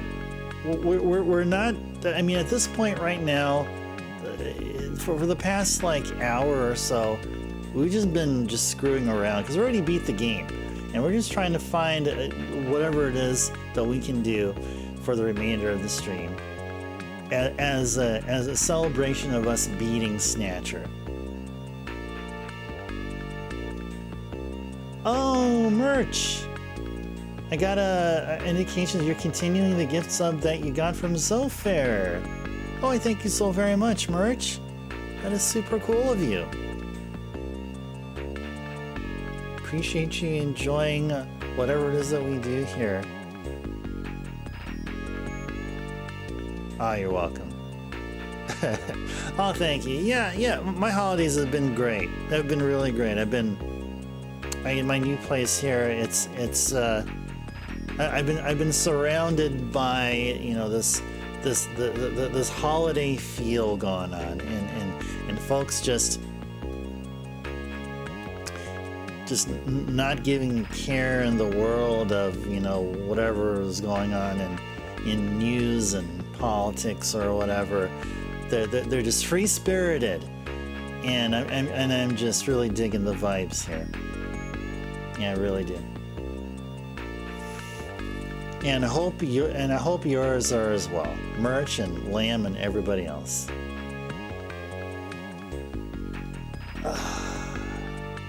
I can be stretching all day though, but I gotta put a limit to what I do. Okay, I gotta probably also move my neck around a bit. Yeah. All right. Thank you to Lamb for the stretch reminder. I'm going to take care of that here, unless it was already taken care of. Yeah, I'll go ahead and take care of that. Thank you, Lamb, for the stretch reminder. One of my favorite redeems to fulfill. Is Police Knots after this game, Merch? After this game, we're gonna do Chill and Cozy December, where I get to choose the games to play during the Monday, Tuesday, and Wednesday. So December's are, we start off with Rondo, SotN, Snatcher. So we play some Rondo Blood and do Symphony of the Night, and then play Snatcher, which we have here. So now that we've beaten Snatcher, we've completed the Rondo, SotN, Snatcher block. So the next thing that we're gonna do for the remainder of December, besides Thursdays and Saturdays, for the other days, we're going to be doing something called Chill and Cozy December. Police Knots will not be one of them. I do have other games I want to play besides, did I say Snatcher? I said Police Knots. Yeah, Police Knots. I mean, we can probably do some Police Knots. I wouldn't mind. But there's a handful of games I do want to see played here, especially they'll be played here for the first time. And I'll see if I can be able to fit in Police Knots. Oh, the writer guy here? Oh, yeah. That's right, yes. Okay, I'm sorry. Yeah, I misunderstood the context of your question. Yeah, so Kojima, who he was working at Konami at the time, he also did Metal Gear. You probably know him for Metal Gear Solid. So he did Snatcher. After this, I believe he was working on Metal Gear Solid, and also working on the follow-up of a similar style game as Snatcher called Police Knots. Yeah.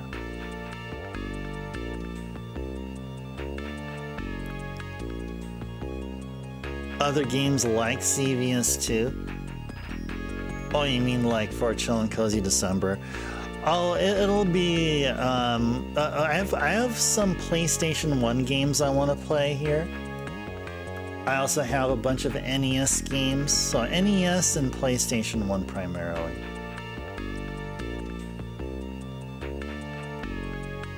Do I like Snatcher more than what? Metal Gear or like Policenauts? Yeah, I mean, I can't speak about Policenauts because I've never played and beaten the game. I haven't played enough of the game to really say one or another. I feel like if I actually played Policenauts, like translated version, I may prefer Policenauts because it's like Snatcher, but with an extra layer of complexity. At least one extra layer of complexity. So it's not only just text-based, it's also a point and click. It's a bit more interactable. It has a lot more cutscenes, and it's on much more capable hardware. So that's what my initial gut reaction would be if, say, I would go ahead and start playing Policenauts, but with the translation patch. So, but I can't. I mean, it's all speculative, so I can't really answer, can't say either or. But comparing Snatcher to Metal Gear, hard to give an answer because Snatcher is like one style of game and Metal Gear is of a different style. So Metal Gear, you're on the move, you're controlling a character, and you can employ stealth if you want, or shoot and kick people's butts. While here, Snatcher is a text-based game, and it's all pretty much deterministic when you look at it from one particular angle. But in its heart of hearts, Snatcher is a text-based game. I mean, I like Snatcher because, and I'm sure all other folks would also say that, because with Snatcher, you're not like on any other kind of time limit or any pressure or under any threat. You know, you can't be always, you don't necessarily have to be always on the move. So from that particular way, like you can pick up the controller, play a little bit, and put it back down, and you wouldn't feel like you've done the game a disservice. While when you play Metal Gear, you are always on the move, and I guess it can get pretty easy to lose track unless you know the game.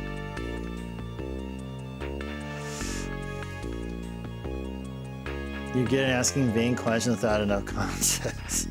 That's okay. That's all right. As long as you're fine people asking you about, okay, what is it that you actually mean? And if you're okay answering it, then you can be as vague as you want. I started Metal Gear Solid, and it was very, very cool. Only got about half an hour in, but it was great. Also tried Snatcher once, but I only got through the first shooting area. I think you'll play Snatcher first. You're more intrigued by the story.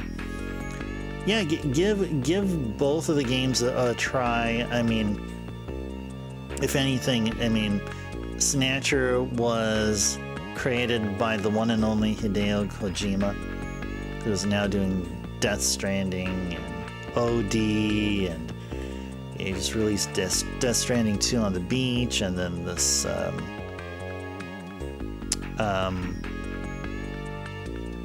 blanking out the name of the movie he's making. But yeah, so yeah, same guy who did Metal Gear Solid, who also did Snatcher and also did Policenauts. So there you go. So at least you have that to go for you.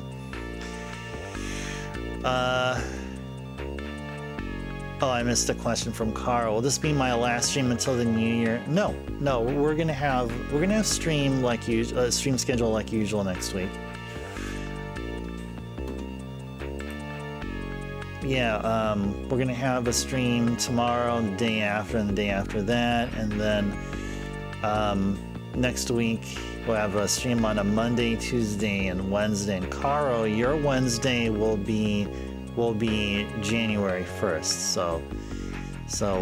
Yeah, so we have plenty more streams to go. We're also gonna have a Saturday stream. So how many more streams do we have until the end of until we get to New Year's? We got 1, 2, 3, 4, 5, 6, 7. 7. So I mean, my time zone. I mean, in Carl's time zone would be 6, but here we'd have 7 more streams to go. Because our 31st here, R as in North America, will be for Caro. It's gonna be the first. So yeah, so another 7 streams to go.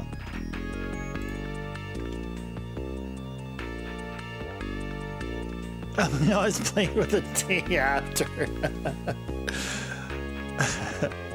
Sure. Does that make sense? You got Death Stranding on a sale merch. Your girlfriend loves Norman Reedus. Nice. Yeah, he's there. Yep. Death Stranding is really awesome, and it's really it's been successfully immersive. And if a game could really immerse me, a modern game, then it's definitely up there. We're excited. You're excited to eventually play it. Yeah. I played and beat Death Stranding 1. Yeah, Death Stranding 1. Yes, I played and beaten it.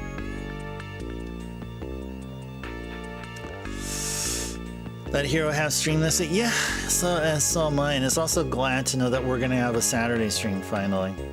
Yeah, we were Saturday-less for already so many weeks, but we're gonna have a Saturday stream this week.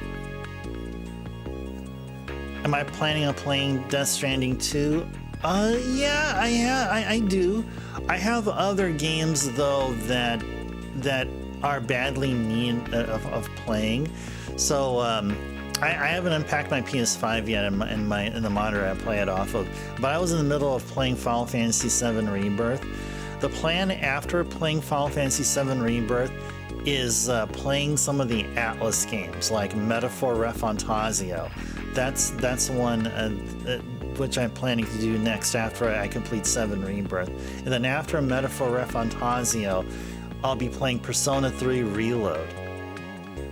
And then after Persona 3 Reload, then maybe Final Fantasy 16, or maybe Death Stranding 2 on the beach. Well, I definitely need to... The next games are going to have to be the Atlas games. Maybe if I want to do a third Atlas game, it'll be SMT5 Vengeance, maybe.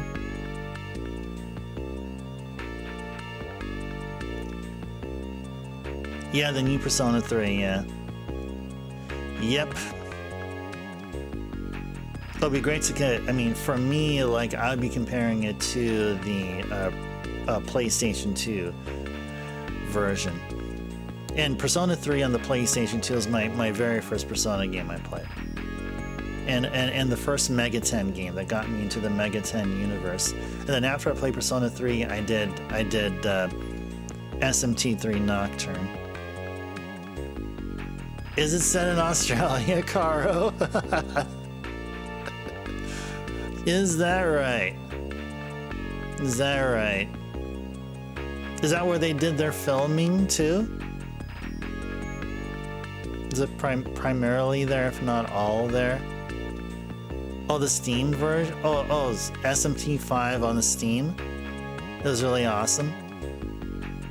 Yeah, well, I mean, SMT5 Vengeance won't be the first time I'm playing SMT5. I did play it on the Switch. Oh, like the old movie On the Beach? Is that where they got their inspiration for the subtitle? Wow, that's some cool facts there. Based on that. Holy moly. Well, I loved Death Stranding. It was a great experience. I want to go play another game like Death Stranding again. I do. Maybe Death Stranding 2 then will be next on my priorities. So Metaphor, then the new Persona 3, and then Death Stranding 2. Maybe that's what I'll do. Maybe that's what I'll do. Maybe. Okay. Let's go enjoy a little bit more of video game. Just a little more. Of course, we gotta examine Mika's face. This Gillian's a little weird. No kidding.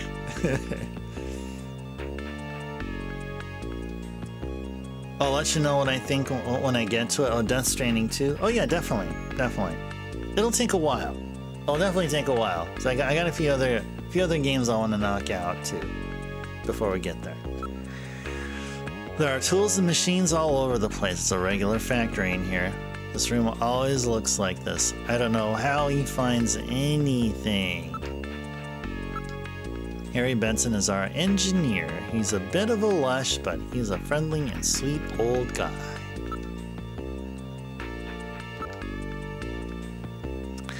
Every junker investigator gets an analysis robot. Quite a combination, huh?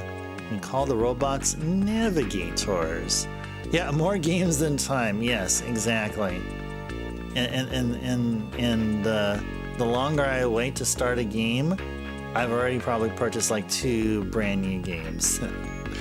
So the backlog just keeps growing and growing and growing. His wife was killed by a snatcher 2 years ago. After that, he quit his detective job and became a junker. Since then, he's been living with his daughter, Katrina. Okay, I guess we're done with this place here.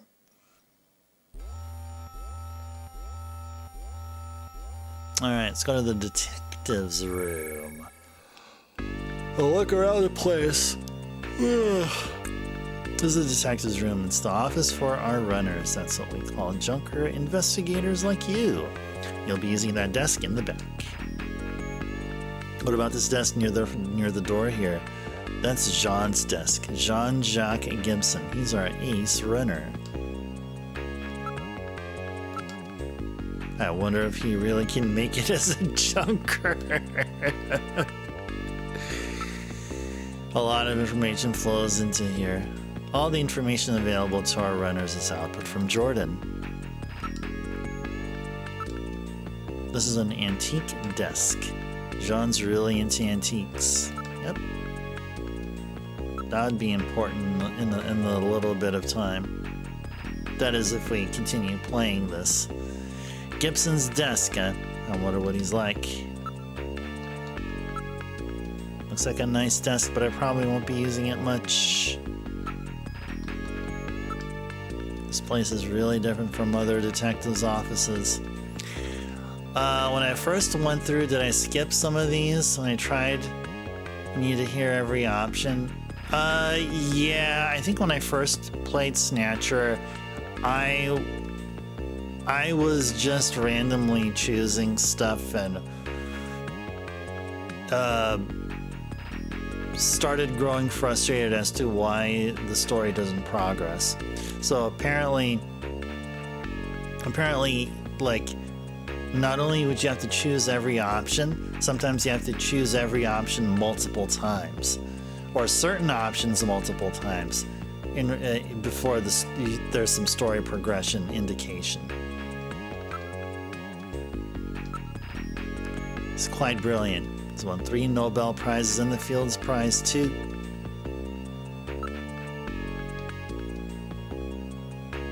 We can't investigate anything, huh?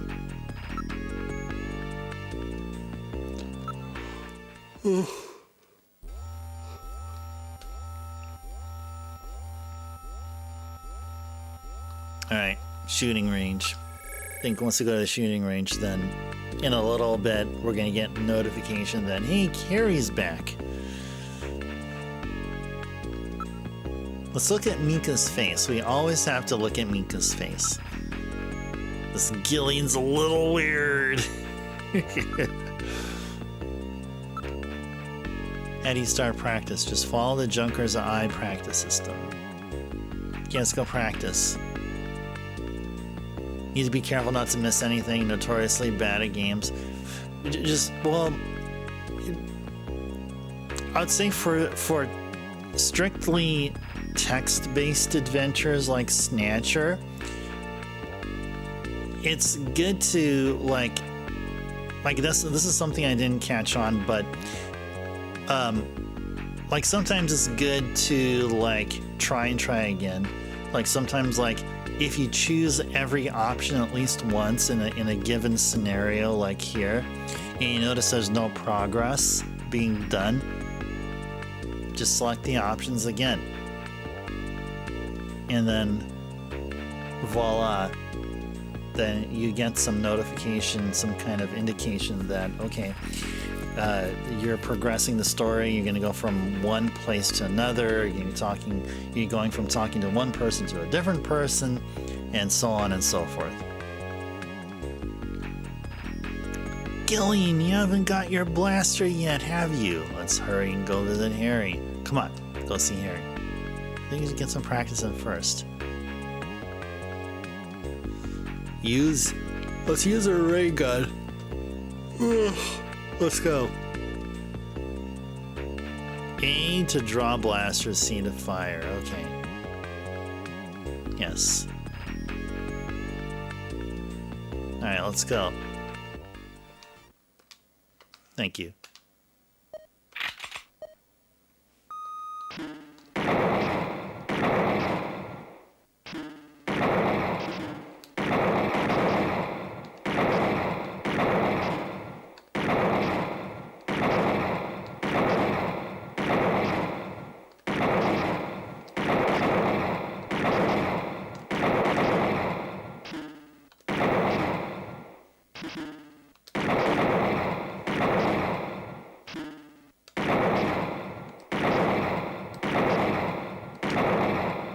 Got him.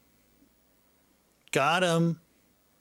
Fantastic. A perfect score. You're quite a shot, aren't you, Gillian? Wow, a perfect score right off the bat.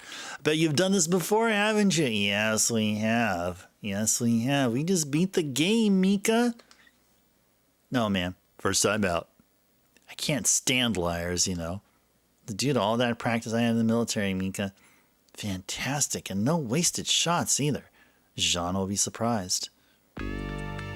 Alright. Was there a certain time frame where Genesis games started using 6 buttons, or is it only some games that are made for it? Well, it's a great question because the launch Genesis only had 3 button controllers. And then later on, I guess around the time Street Fighter Special Championship Edition came out, they started packing Genesis, like brand new in-box Genesis systems with the 6-button controllers. These used to then, before that, these were separate controllers you had to buy separately. But then they started packing these guys together. So I would say probably Street Fighter. Around the time Street Fighter Special Championship Edition came out.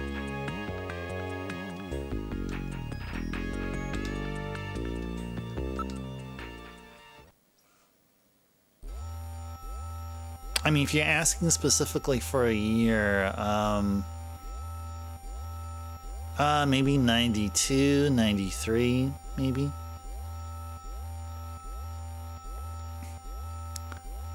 Do I use them often? What? The 6-button controller? Oh, that's my standard controller.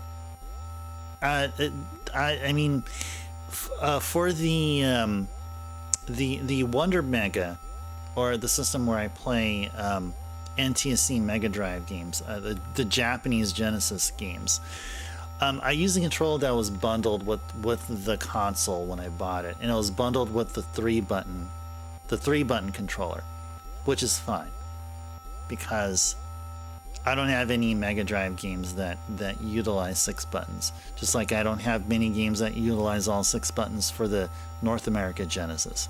But I do have this because, well, I mean, I mean, you know, I'm mostly using A, B, and C, you know, and you were -10 around the time. -10. Nice. All right. Let's go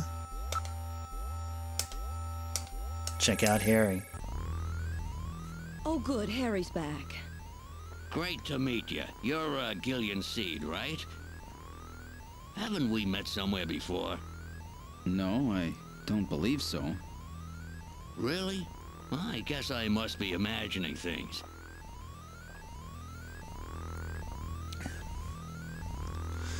Wasn't sure how common using sentence 6 buttons were in games. No, like the early games, like, you know, the early games were only meant for 3 buttons. So here's an interesting thing. I have Forgotten Worlds, which is a Capcom arcade port that was released for multiple systems, and I have their Genesis port. So get this: if I boot up Forgotten Worlds and I have a 6-button controller connected, and I do nothing except, you know, have this connected to the console and power it up, the game glitches. Why does the game glitch? Because somehow with the 6-button configuration, it does something screwy with the game. However, there's a button on the side here called Mode. Right here. If you hold the Mode button before booting up the game boots up as though thinking you have a 3-button controller, and it works normally. So there's some backwards compatibility issues, or some games some games, at least one game I'm aware of, fails to work if you use a 6-button controller. So you have to make sure you have to hold a button prior to booting it up. So there's these little kind of things here. Yeah, Mode button, yeah. So if you're wondering what that button's for, if you ever held this controller and you're wondering what this side button here is all about, that's specifically what that's for. I guess there's some games, like, I guess the way the controller is programmed, like, it sends a signal, like, indicating it's a 6-button or whatever, and maybe some other games, some of the early games, like, the signal, like, somehow interacts with the game's, like where the game's loaded in RAM, and then it, like, kind of starts acting a little buggy. So yeah, this is like a little safety mechanism here. So we're just talking about the early games. Yeah, Forgotten Worlds was was an early Genesis game. Somehow I get the same impression. Have I met this guy somewhere? What's wrong? Do I have something hanging from my nose? Those are odd work clothes. Let me take a look at those. Hey, what are you doing? Stop it. I know. All right, allow me to introduce the Navigator, which I designed especially for you. Hey, Metal Gear, get out here.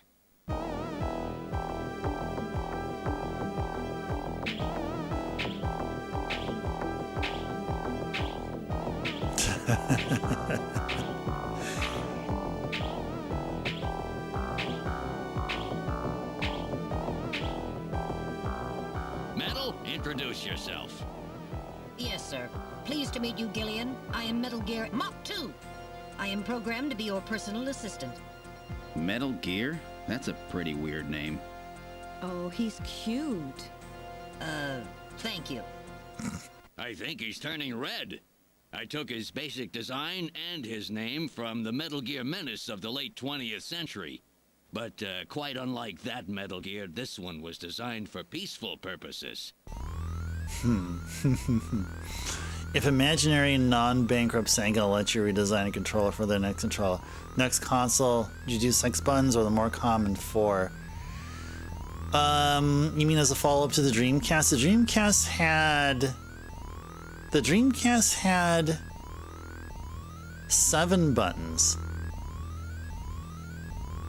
So I'd probably keep it at 7, maybe make it 8. So they had X, Y, A, B. Yeah, 7. So that's also including the start button in the middle of the controller.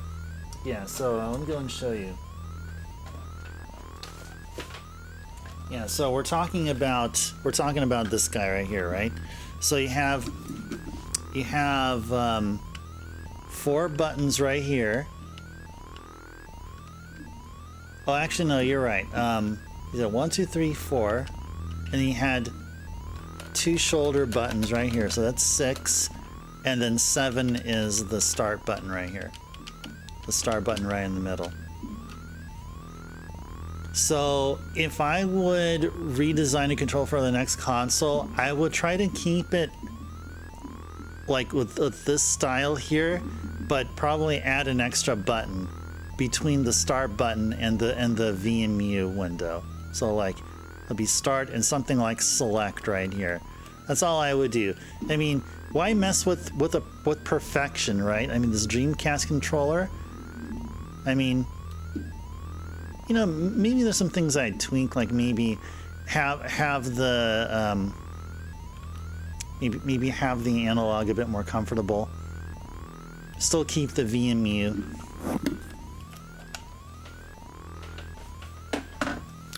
Those are the first things that come to mind.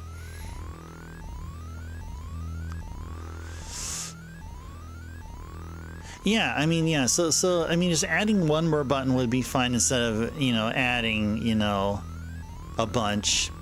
You know, just, you know, keep with the 7 and just throw in one more just for the heck of it. Maybe like the original 7, you know, will make it so it's backwards compatible with Dreamcast games or something. How does the D-pad feel?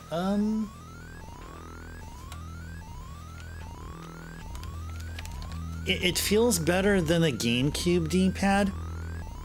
It kind of does have this rocking motion about it, but the thing is that the D-pad is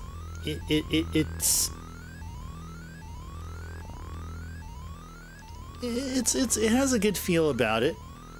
It has a good feel about it. Be good for like menuing and stuff.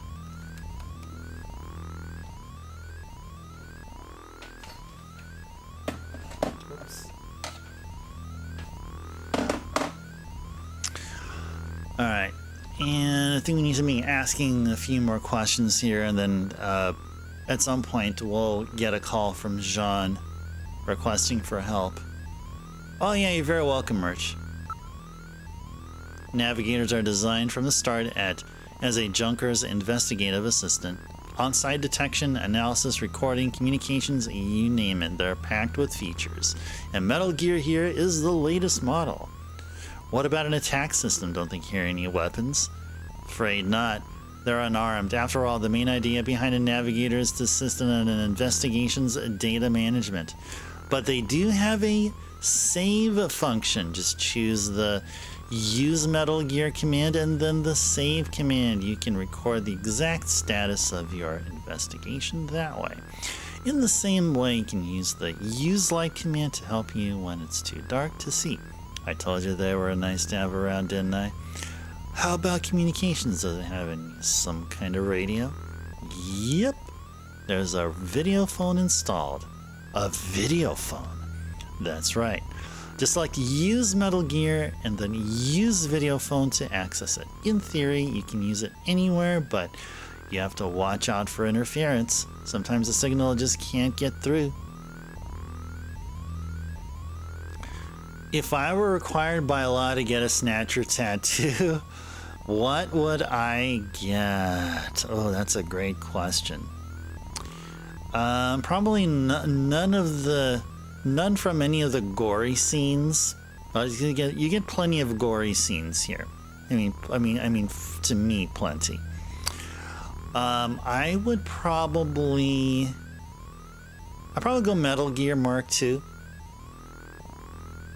One of the Metal Gear designs, probably.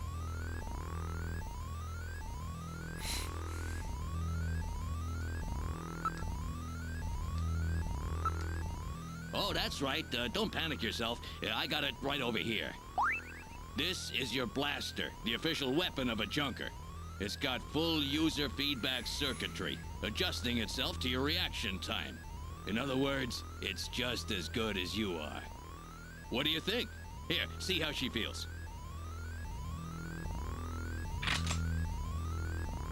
It's unbelievably light. You bet it is. This ain't one of those ray guns the Army uses. She's put together with the latest carbon polymers and ceramics, not affected by heat one bit.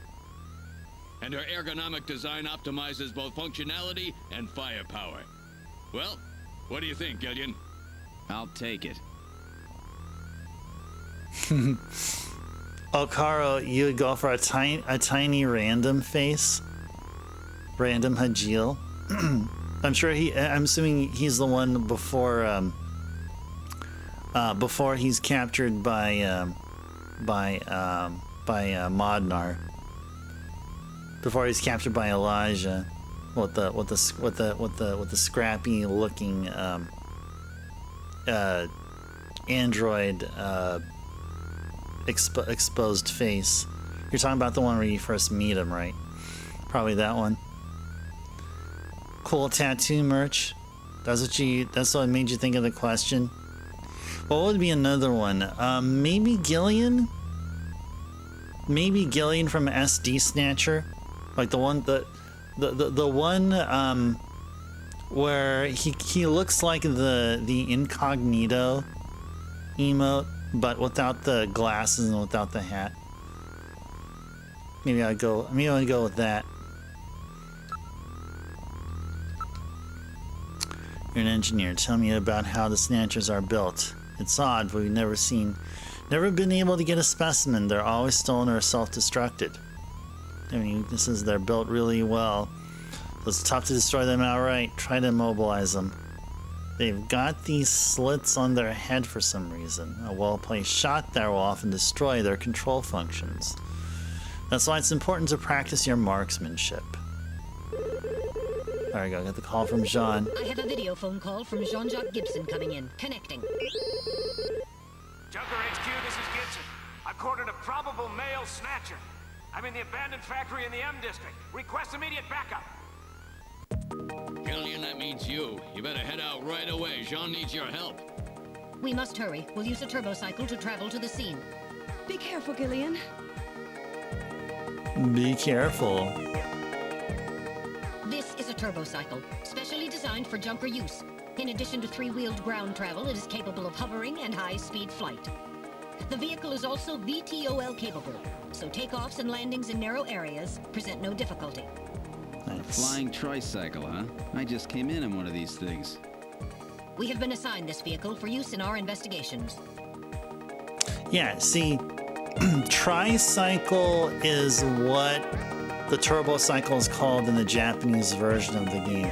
So here I feel like the lines of the voice actor for Metal Gear and the voice actor for Gillian, I think that they were given one was given some lines which weren't updated. So it's supposed to be turbocycle. But tricycle was supposed to be exclusively for the Japanese version. But anyway, so I just clearly realized there was some vocal lines mismatch there, or something along those lines. It's brand new and was just tuned up. It's a 47 Interceptor. It's built by the same company that builds the shuttle. On the ground, it runs on 3 wheels, but they're retracted during flight. This is the Junker HQ parking lot. Several turbocycles are parked in the area. It's built with the latest ceramo-plastics and carbon polymers. It doesn't even have a scratch on it. There's no problem. The tires also have the inspector's stamp on them. There's nobody in the parking lot besides us. Alright, let's go.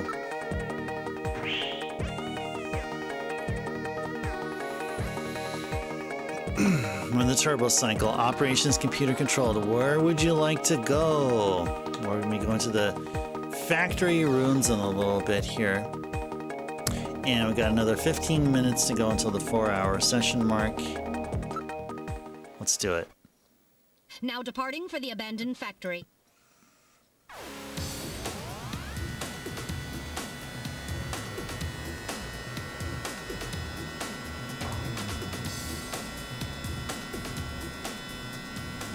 first day on the job, and now this. Ace Junker Gibson has cornered the suspected snatcher. I wonder if this guy really is a snatcher. Guess I'll find out now if all that training really paid off.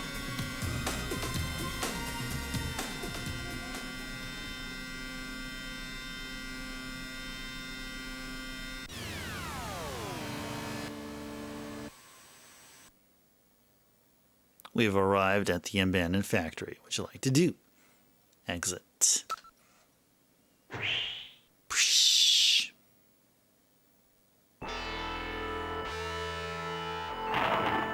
We've arrived at the abandoned factory. This is where Jean called from. It's a battered old factory. Judging from its design, I'd say it dates from the period when man production techniques were still used. It appears abandoned. The sky's getting quite dark. Looks like a storm may be coming in. This place is quite run down. It looks deserted too. The building is heavily damaged. It's probably been abandoned since the last century. There's no sign that anybody's around. Metal, are you reading anything? I can't tell from here. We'll have to move inside. It has an eerie atmosphere about it. Staring at the sky like that isn't going to bring rain, you know.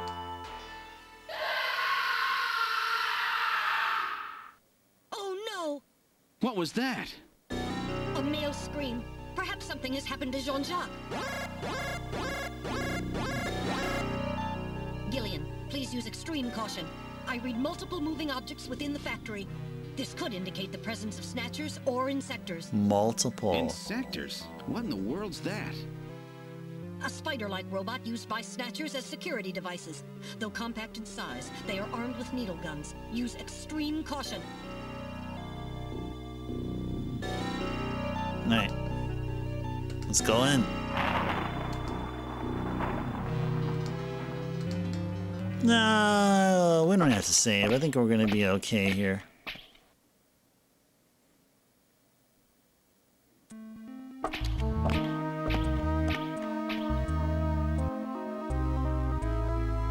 We've entered the factory. This is the spot where he placed that video phone call.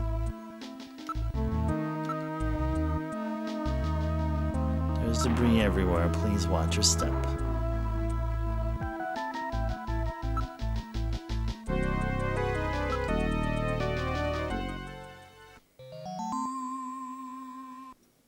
What the? It's Little John. Little John? Yes, Jean-Jacques Gibson's personal navigator.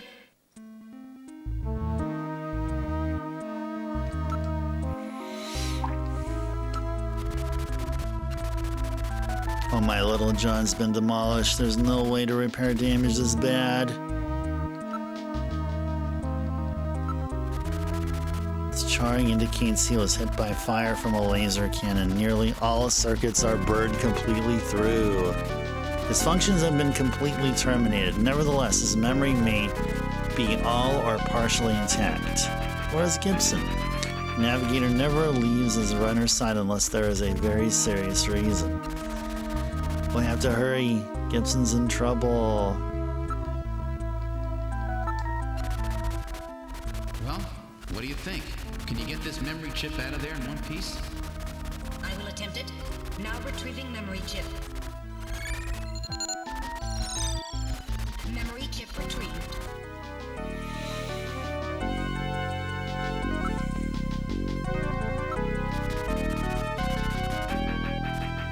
Boy, they really wasted him.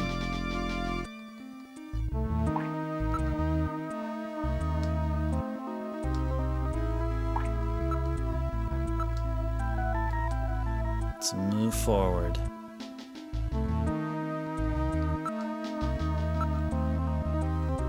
Nothing special, okay. Wait, there's a figure on the floor.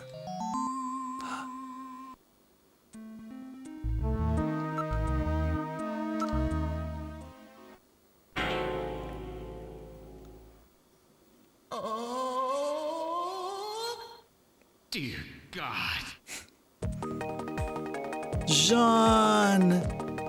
Gibson, it's Gibson. My God, his head's been twisted completely off. Ah! He's still warm. That scream we heard was no doubt his. What killed him? His head has been twisted off. He died instantly. It would take incredible strength to do this. Look, Jean's holding something in his right hand.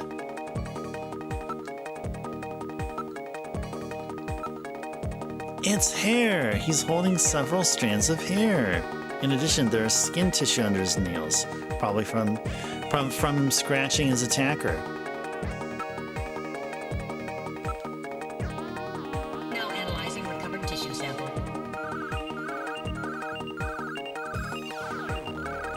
Analysis complete. Results on the display.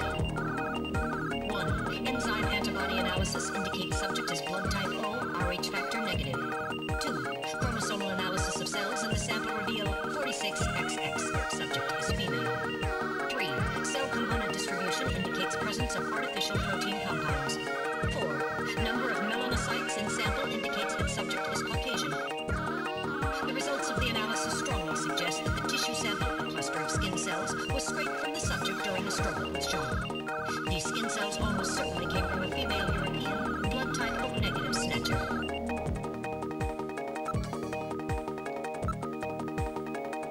Now analyzing recovered hair sample. Analysis complete. Results on the display. 1. Chromosomal analysis of cells from the papilla and root reveal 46XY. Subject is male. 2. Hair color, brown. Hair structure reading of 65 indicates European subject, wavy hair. 3. Attachment of root structure and thickness of the base of the strand suggest hair was pulled out of a follicle. 4. Enzyme antibody analysis indicates subject is blood type A, Rh factor negative. 5. Cell component distribution indicates presence of artificial protein compounds. The results of the analysis strongly suggest that the strand of hair was pulled from the scalp of Jean's attacker during their struggle. This strand of hair almost certainly came from a male European, blood type A negative snatcher. Maybe there's more than one snatcher involved. Gibson said, I'm courted a probable male snatcher. Yep, probably. Hey, Metal, aren't you picking anything up? No, nothing. Only thing moving. Clothing. Well, there was a key in one of his pockets. Okay. Let's look at the key. That is quite an antique. Jeez, I wish I didn't have to meet him like this. I can't believe they killed John. Oh! Dropped his blaster here.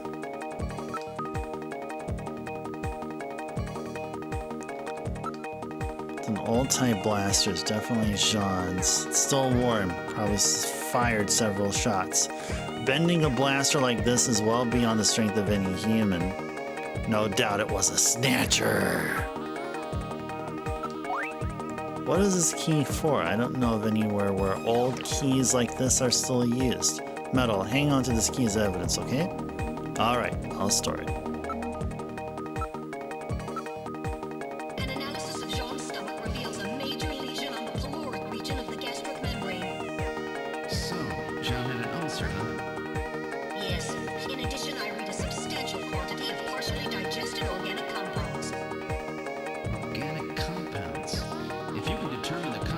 and at a degree to which the food's been digested, we may be able to figure out where Jean's been.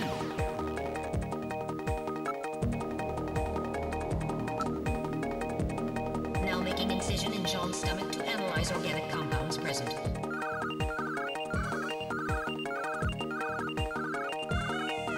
Analysis complete. Results on the display. Results of the analysis indicate the organic compounds are primarily composed proteins that have been exposed to digestive acids for approximately 3 hours. Amino acid structure of the protein suggests the meat is that of a buffalo. Buffalo meat? Yes, buffalo meat.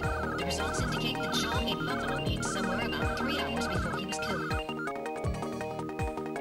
You should search Jean's personal belongings. Something may turn up. You're right. Might find some kind of clue.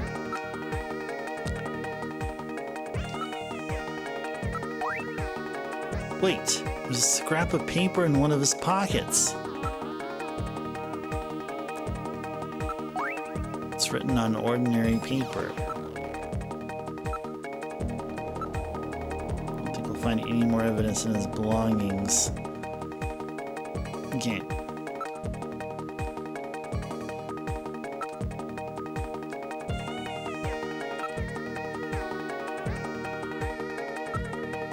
Alright, now moving ahead. It's a dead end. Blocked by cave-in. Can't go any further. I don't see any way out from here. No way you could possibly move this out of the way. Metal, anything in your sensors? Nope. Nothing. Not picking up any sounds.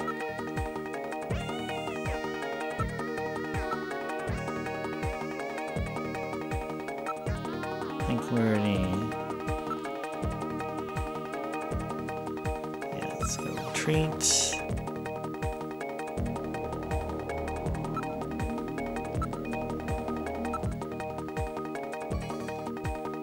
All the images. Okay, let's go retreat.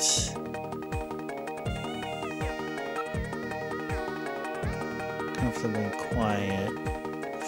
Okay. Let's see.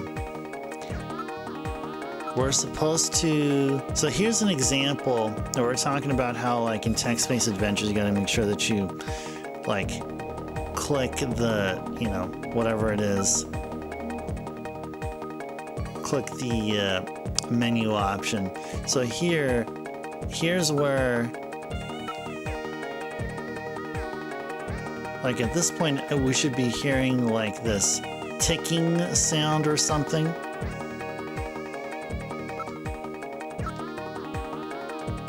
I think what we should do is go back to where Little John was.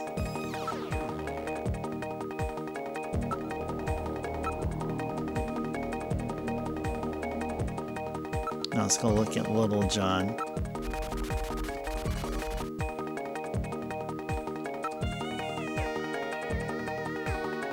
Little John shorting out. Okay.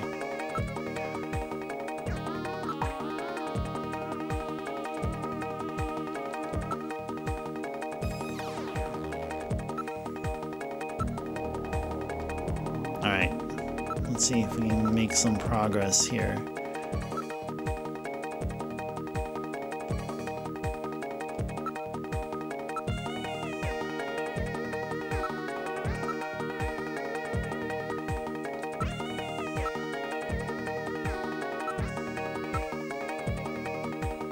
I'm trying to go by memory here now.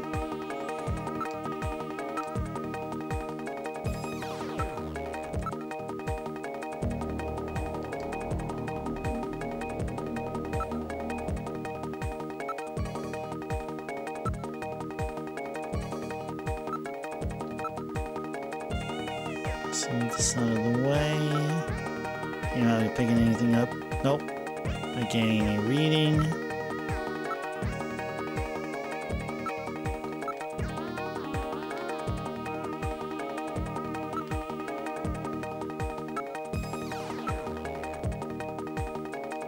Okay.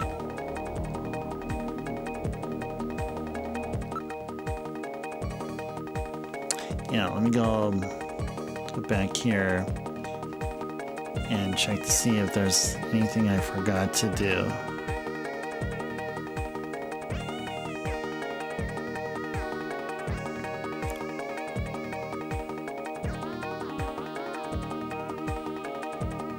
Oh, I don't think we investigated the hair and skin sample yet. That's what we forgot to do, I think. There we go. Okay. Full-type blaster. It's written on ordinary paper. Oh, nothing. Okay.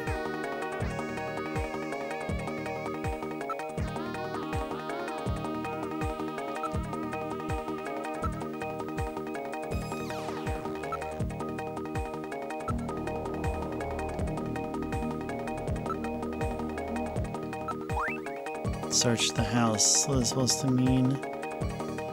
Yeah, keep that as evidence, please. Alright, there we go. That's what I forgot to do. I'm reading movement.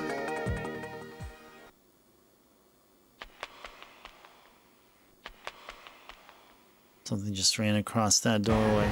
Snatchers? Unable to confirm. I suggest we investigate. Yep. Let's move and advance. So I reached the 4-hour session mark here, guys.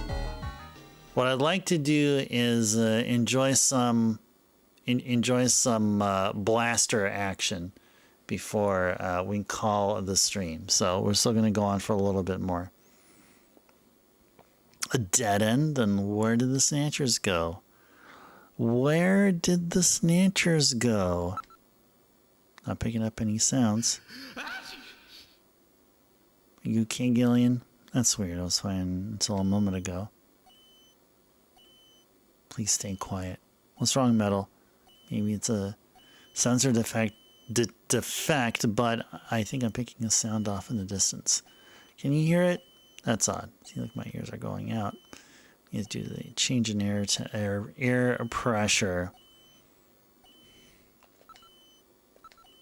It's blocked by a cave-in. No place big enough. Okay. Listen, you can hear a sound of that like a timer.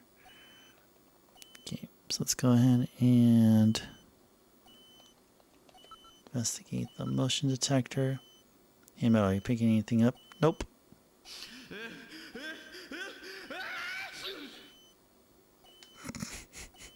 Maybe I'm getting a cold. Wait, I can hear something. Quiet. There, can you hear it?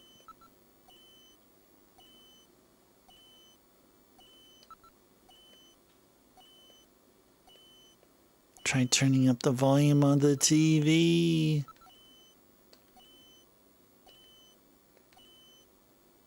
Picking something up from the direction of Little John. I thought Little John's functions were totally dead.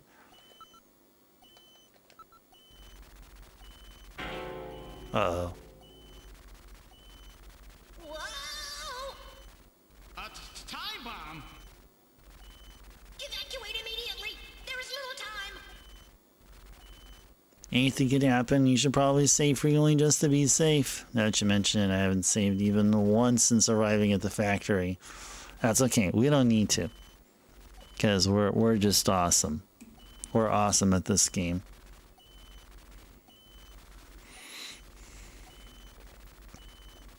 Alright, here we go. Alright, now moving back. Insectors, use your blaster, Gillian.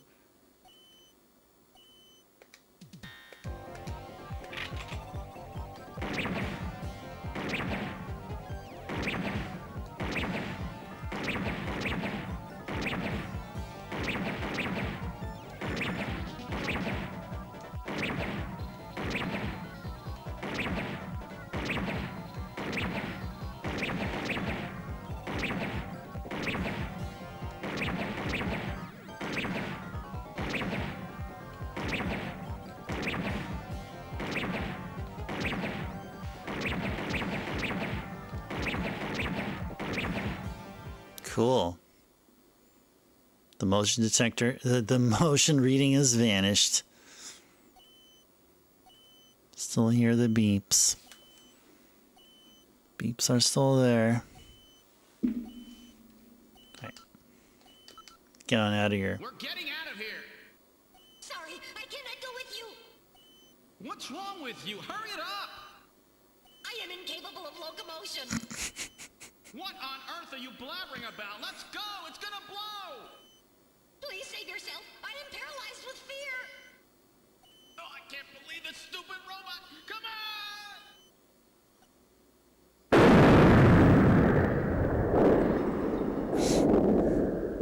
on. Now just think if you had your TV turned up and you heard that. Jeez, my ears are really ringing. That's because you left the volume turned up. Damn snatchers. There is no need for concern. I have stored all the information about the evidence and the area in my memory. We should return to Junker headquarters.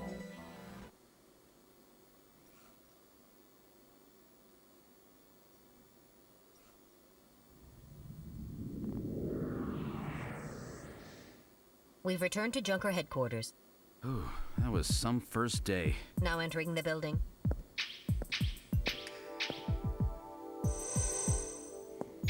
We've entered the lobby. Gillian, I heard about Jean. I'm sorry. I wish I could have done more. You performed your duties quite satisfactorily. That's right. It's not your fault, Gillian.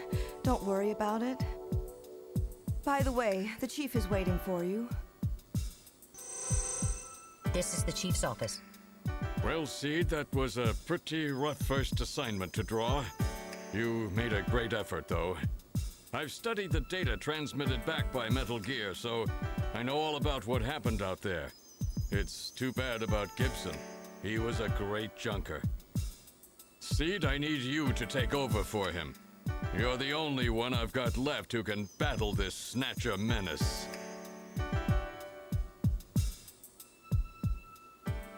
Cool. Cool. All right. Played 4 good hours of Snatcher here.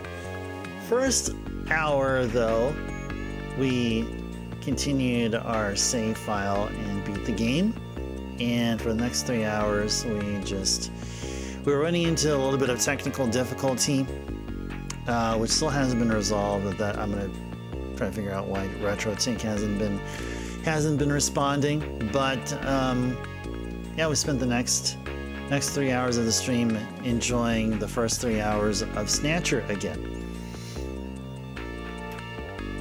And I hope you guys have been enjoying all of that here. Hope you guys enjoyed the epic finale. And I'll be asking you guys if you have any questions or any thoughts you'd like to share. So what do you guys think? You guys think of Snatcher? Pretty cool game, huh? Pretty great game. Made by the same dude who did Death Stranding, who did Metal Gear Solid. Yep, same guy, Kojima-san. Big thank you to Kojima-san for making this game. So we have been enjoying it forever and ever, in perpetuity, as it should be. Such a quality game. The best, Kara? I'm glad you think so. I'm glad. I think so too. Hey there, Zero. Welcome in. Pleasant Monday to you. Yeah, thank you to Kojimbo. Yeah. Praise Kojima-san.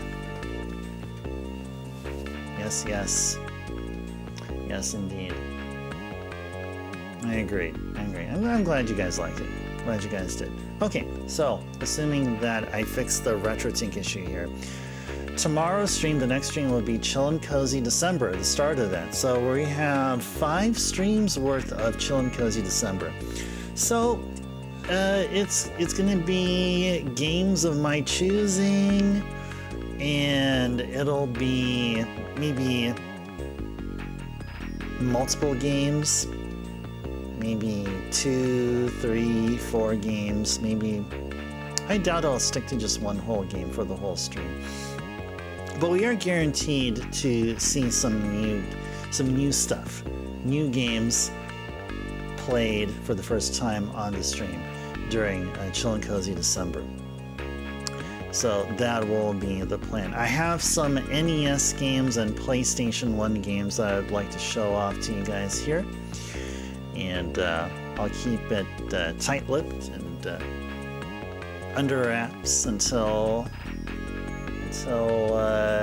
starting tomorrow. Yeah, tomorrow I can tell you what we're probably gonna. I'll tell you this. It's not right for me to say that I won't mention all the games we'll play during Chill and Cozy December. I do know this. Tomorrow we're gonna start off with what is the most seasonally appropriate, seasonal as far as Northern Hemisphere.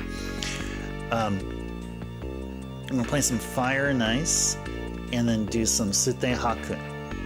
So those two games will definitely play tomorrow, and then stream after that. Then it's gonna be who knows what you're gonna see. It's gonna be something new. NES and PlayStation 1 games. So that's what we're gonna do. So this brings the Rondo SotN Snatcher block to a conclusion.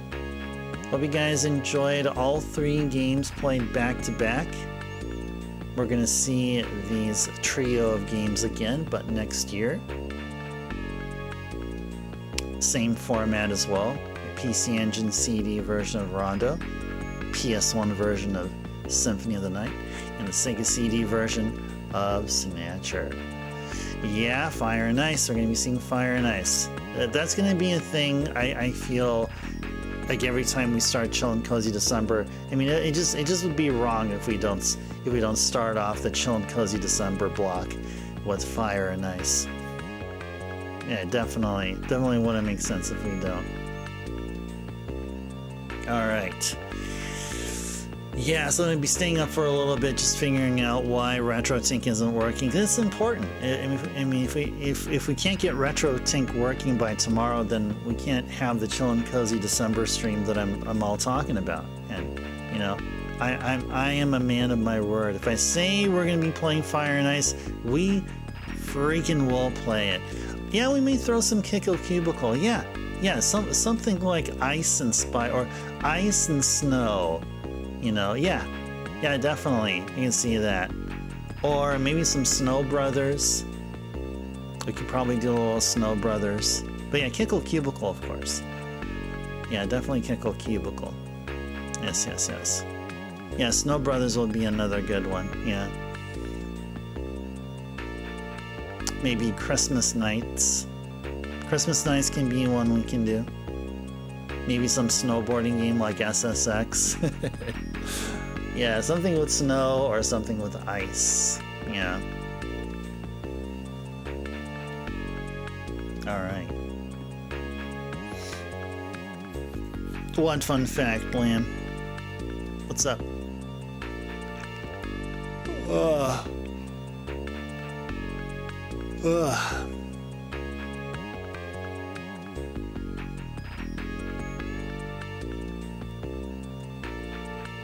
Yeah, definitely gonna attempt to figure out why RetroTink isn't working here. Alright, so that's what I'm gonna do. So I hope you guys enjoyed Snatcher and then Rondo and SotN before that. We play the Simpsons PS2 game on the 25th. It would be Christmas themed. No, I did not know that. Oh, it's too bad I do not own this particular Simpsons game on the PS2 that you talk about, Lamb. Do you have it?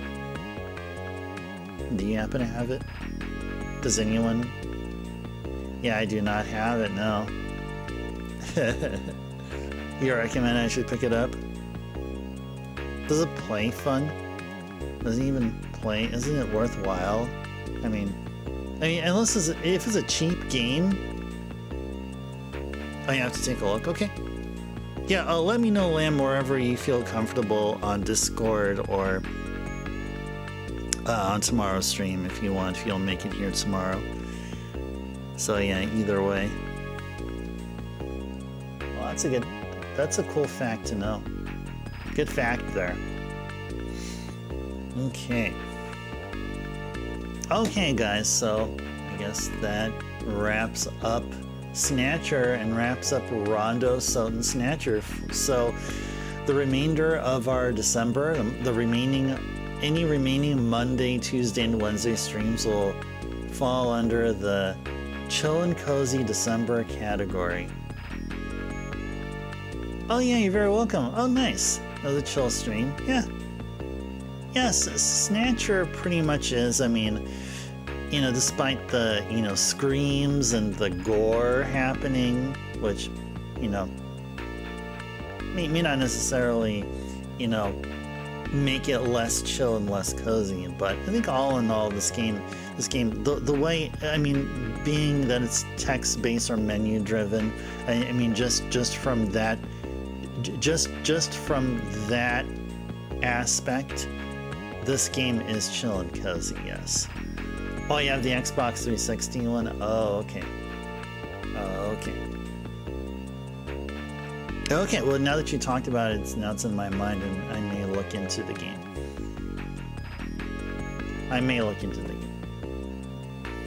All right.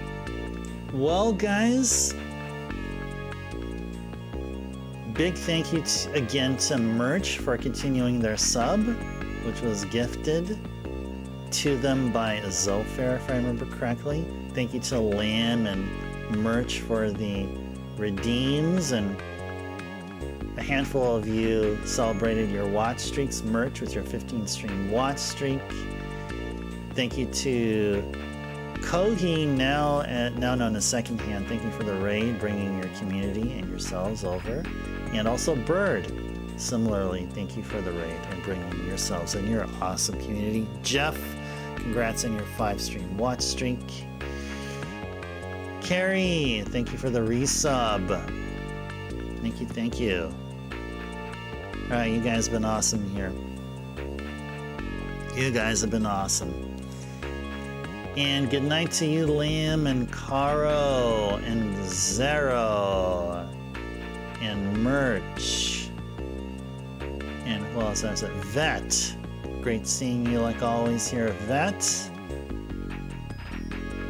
Jeff was here. Good to see you, Jeff. Bahamut. Great seeing you here. And Carrie. And if there's anyone else I missed, I do apologize, but I do thank you for being here just the same.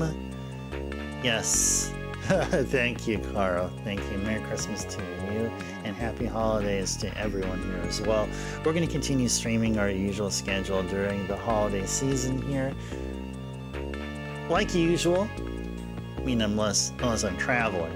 I mean, that's really the only thing. I mean, holidays, whatever. We're going to stream. But if I'm traveling, then I know that does hamper things a bit. But I guess thank goodness. I mean, as far as for stream-wise, that I'm not traveling, so we can continue on doing our streaming.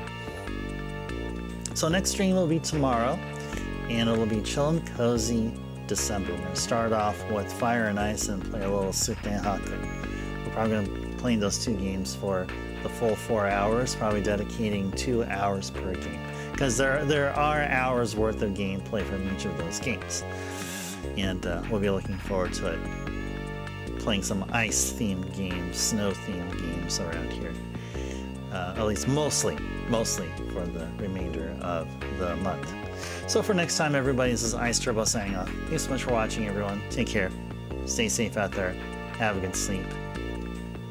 Enjoy the rest of your Mondays or Tuesdays, and see you guys next time. Okay. Bye, everybody.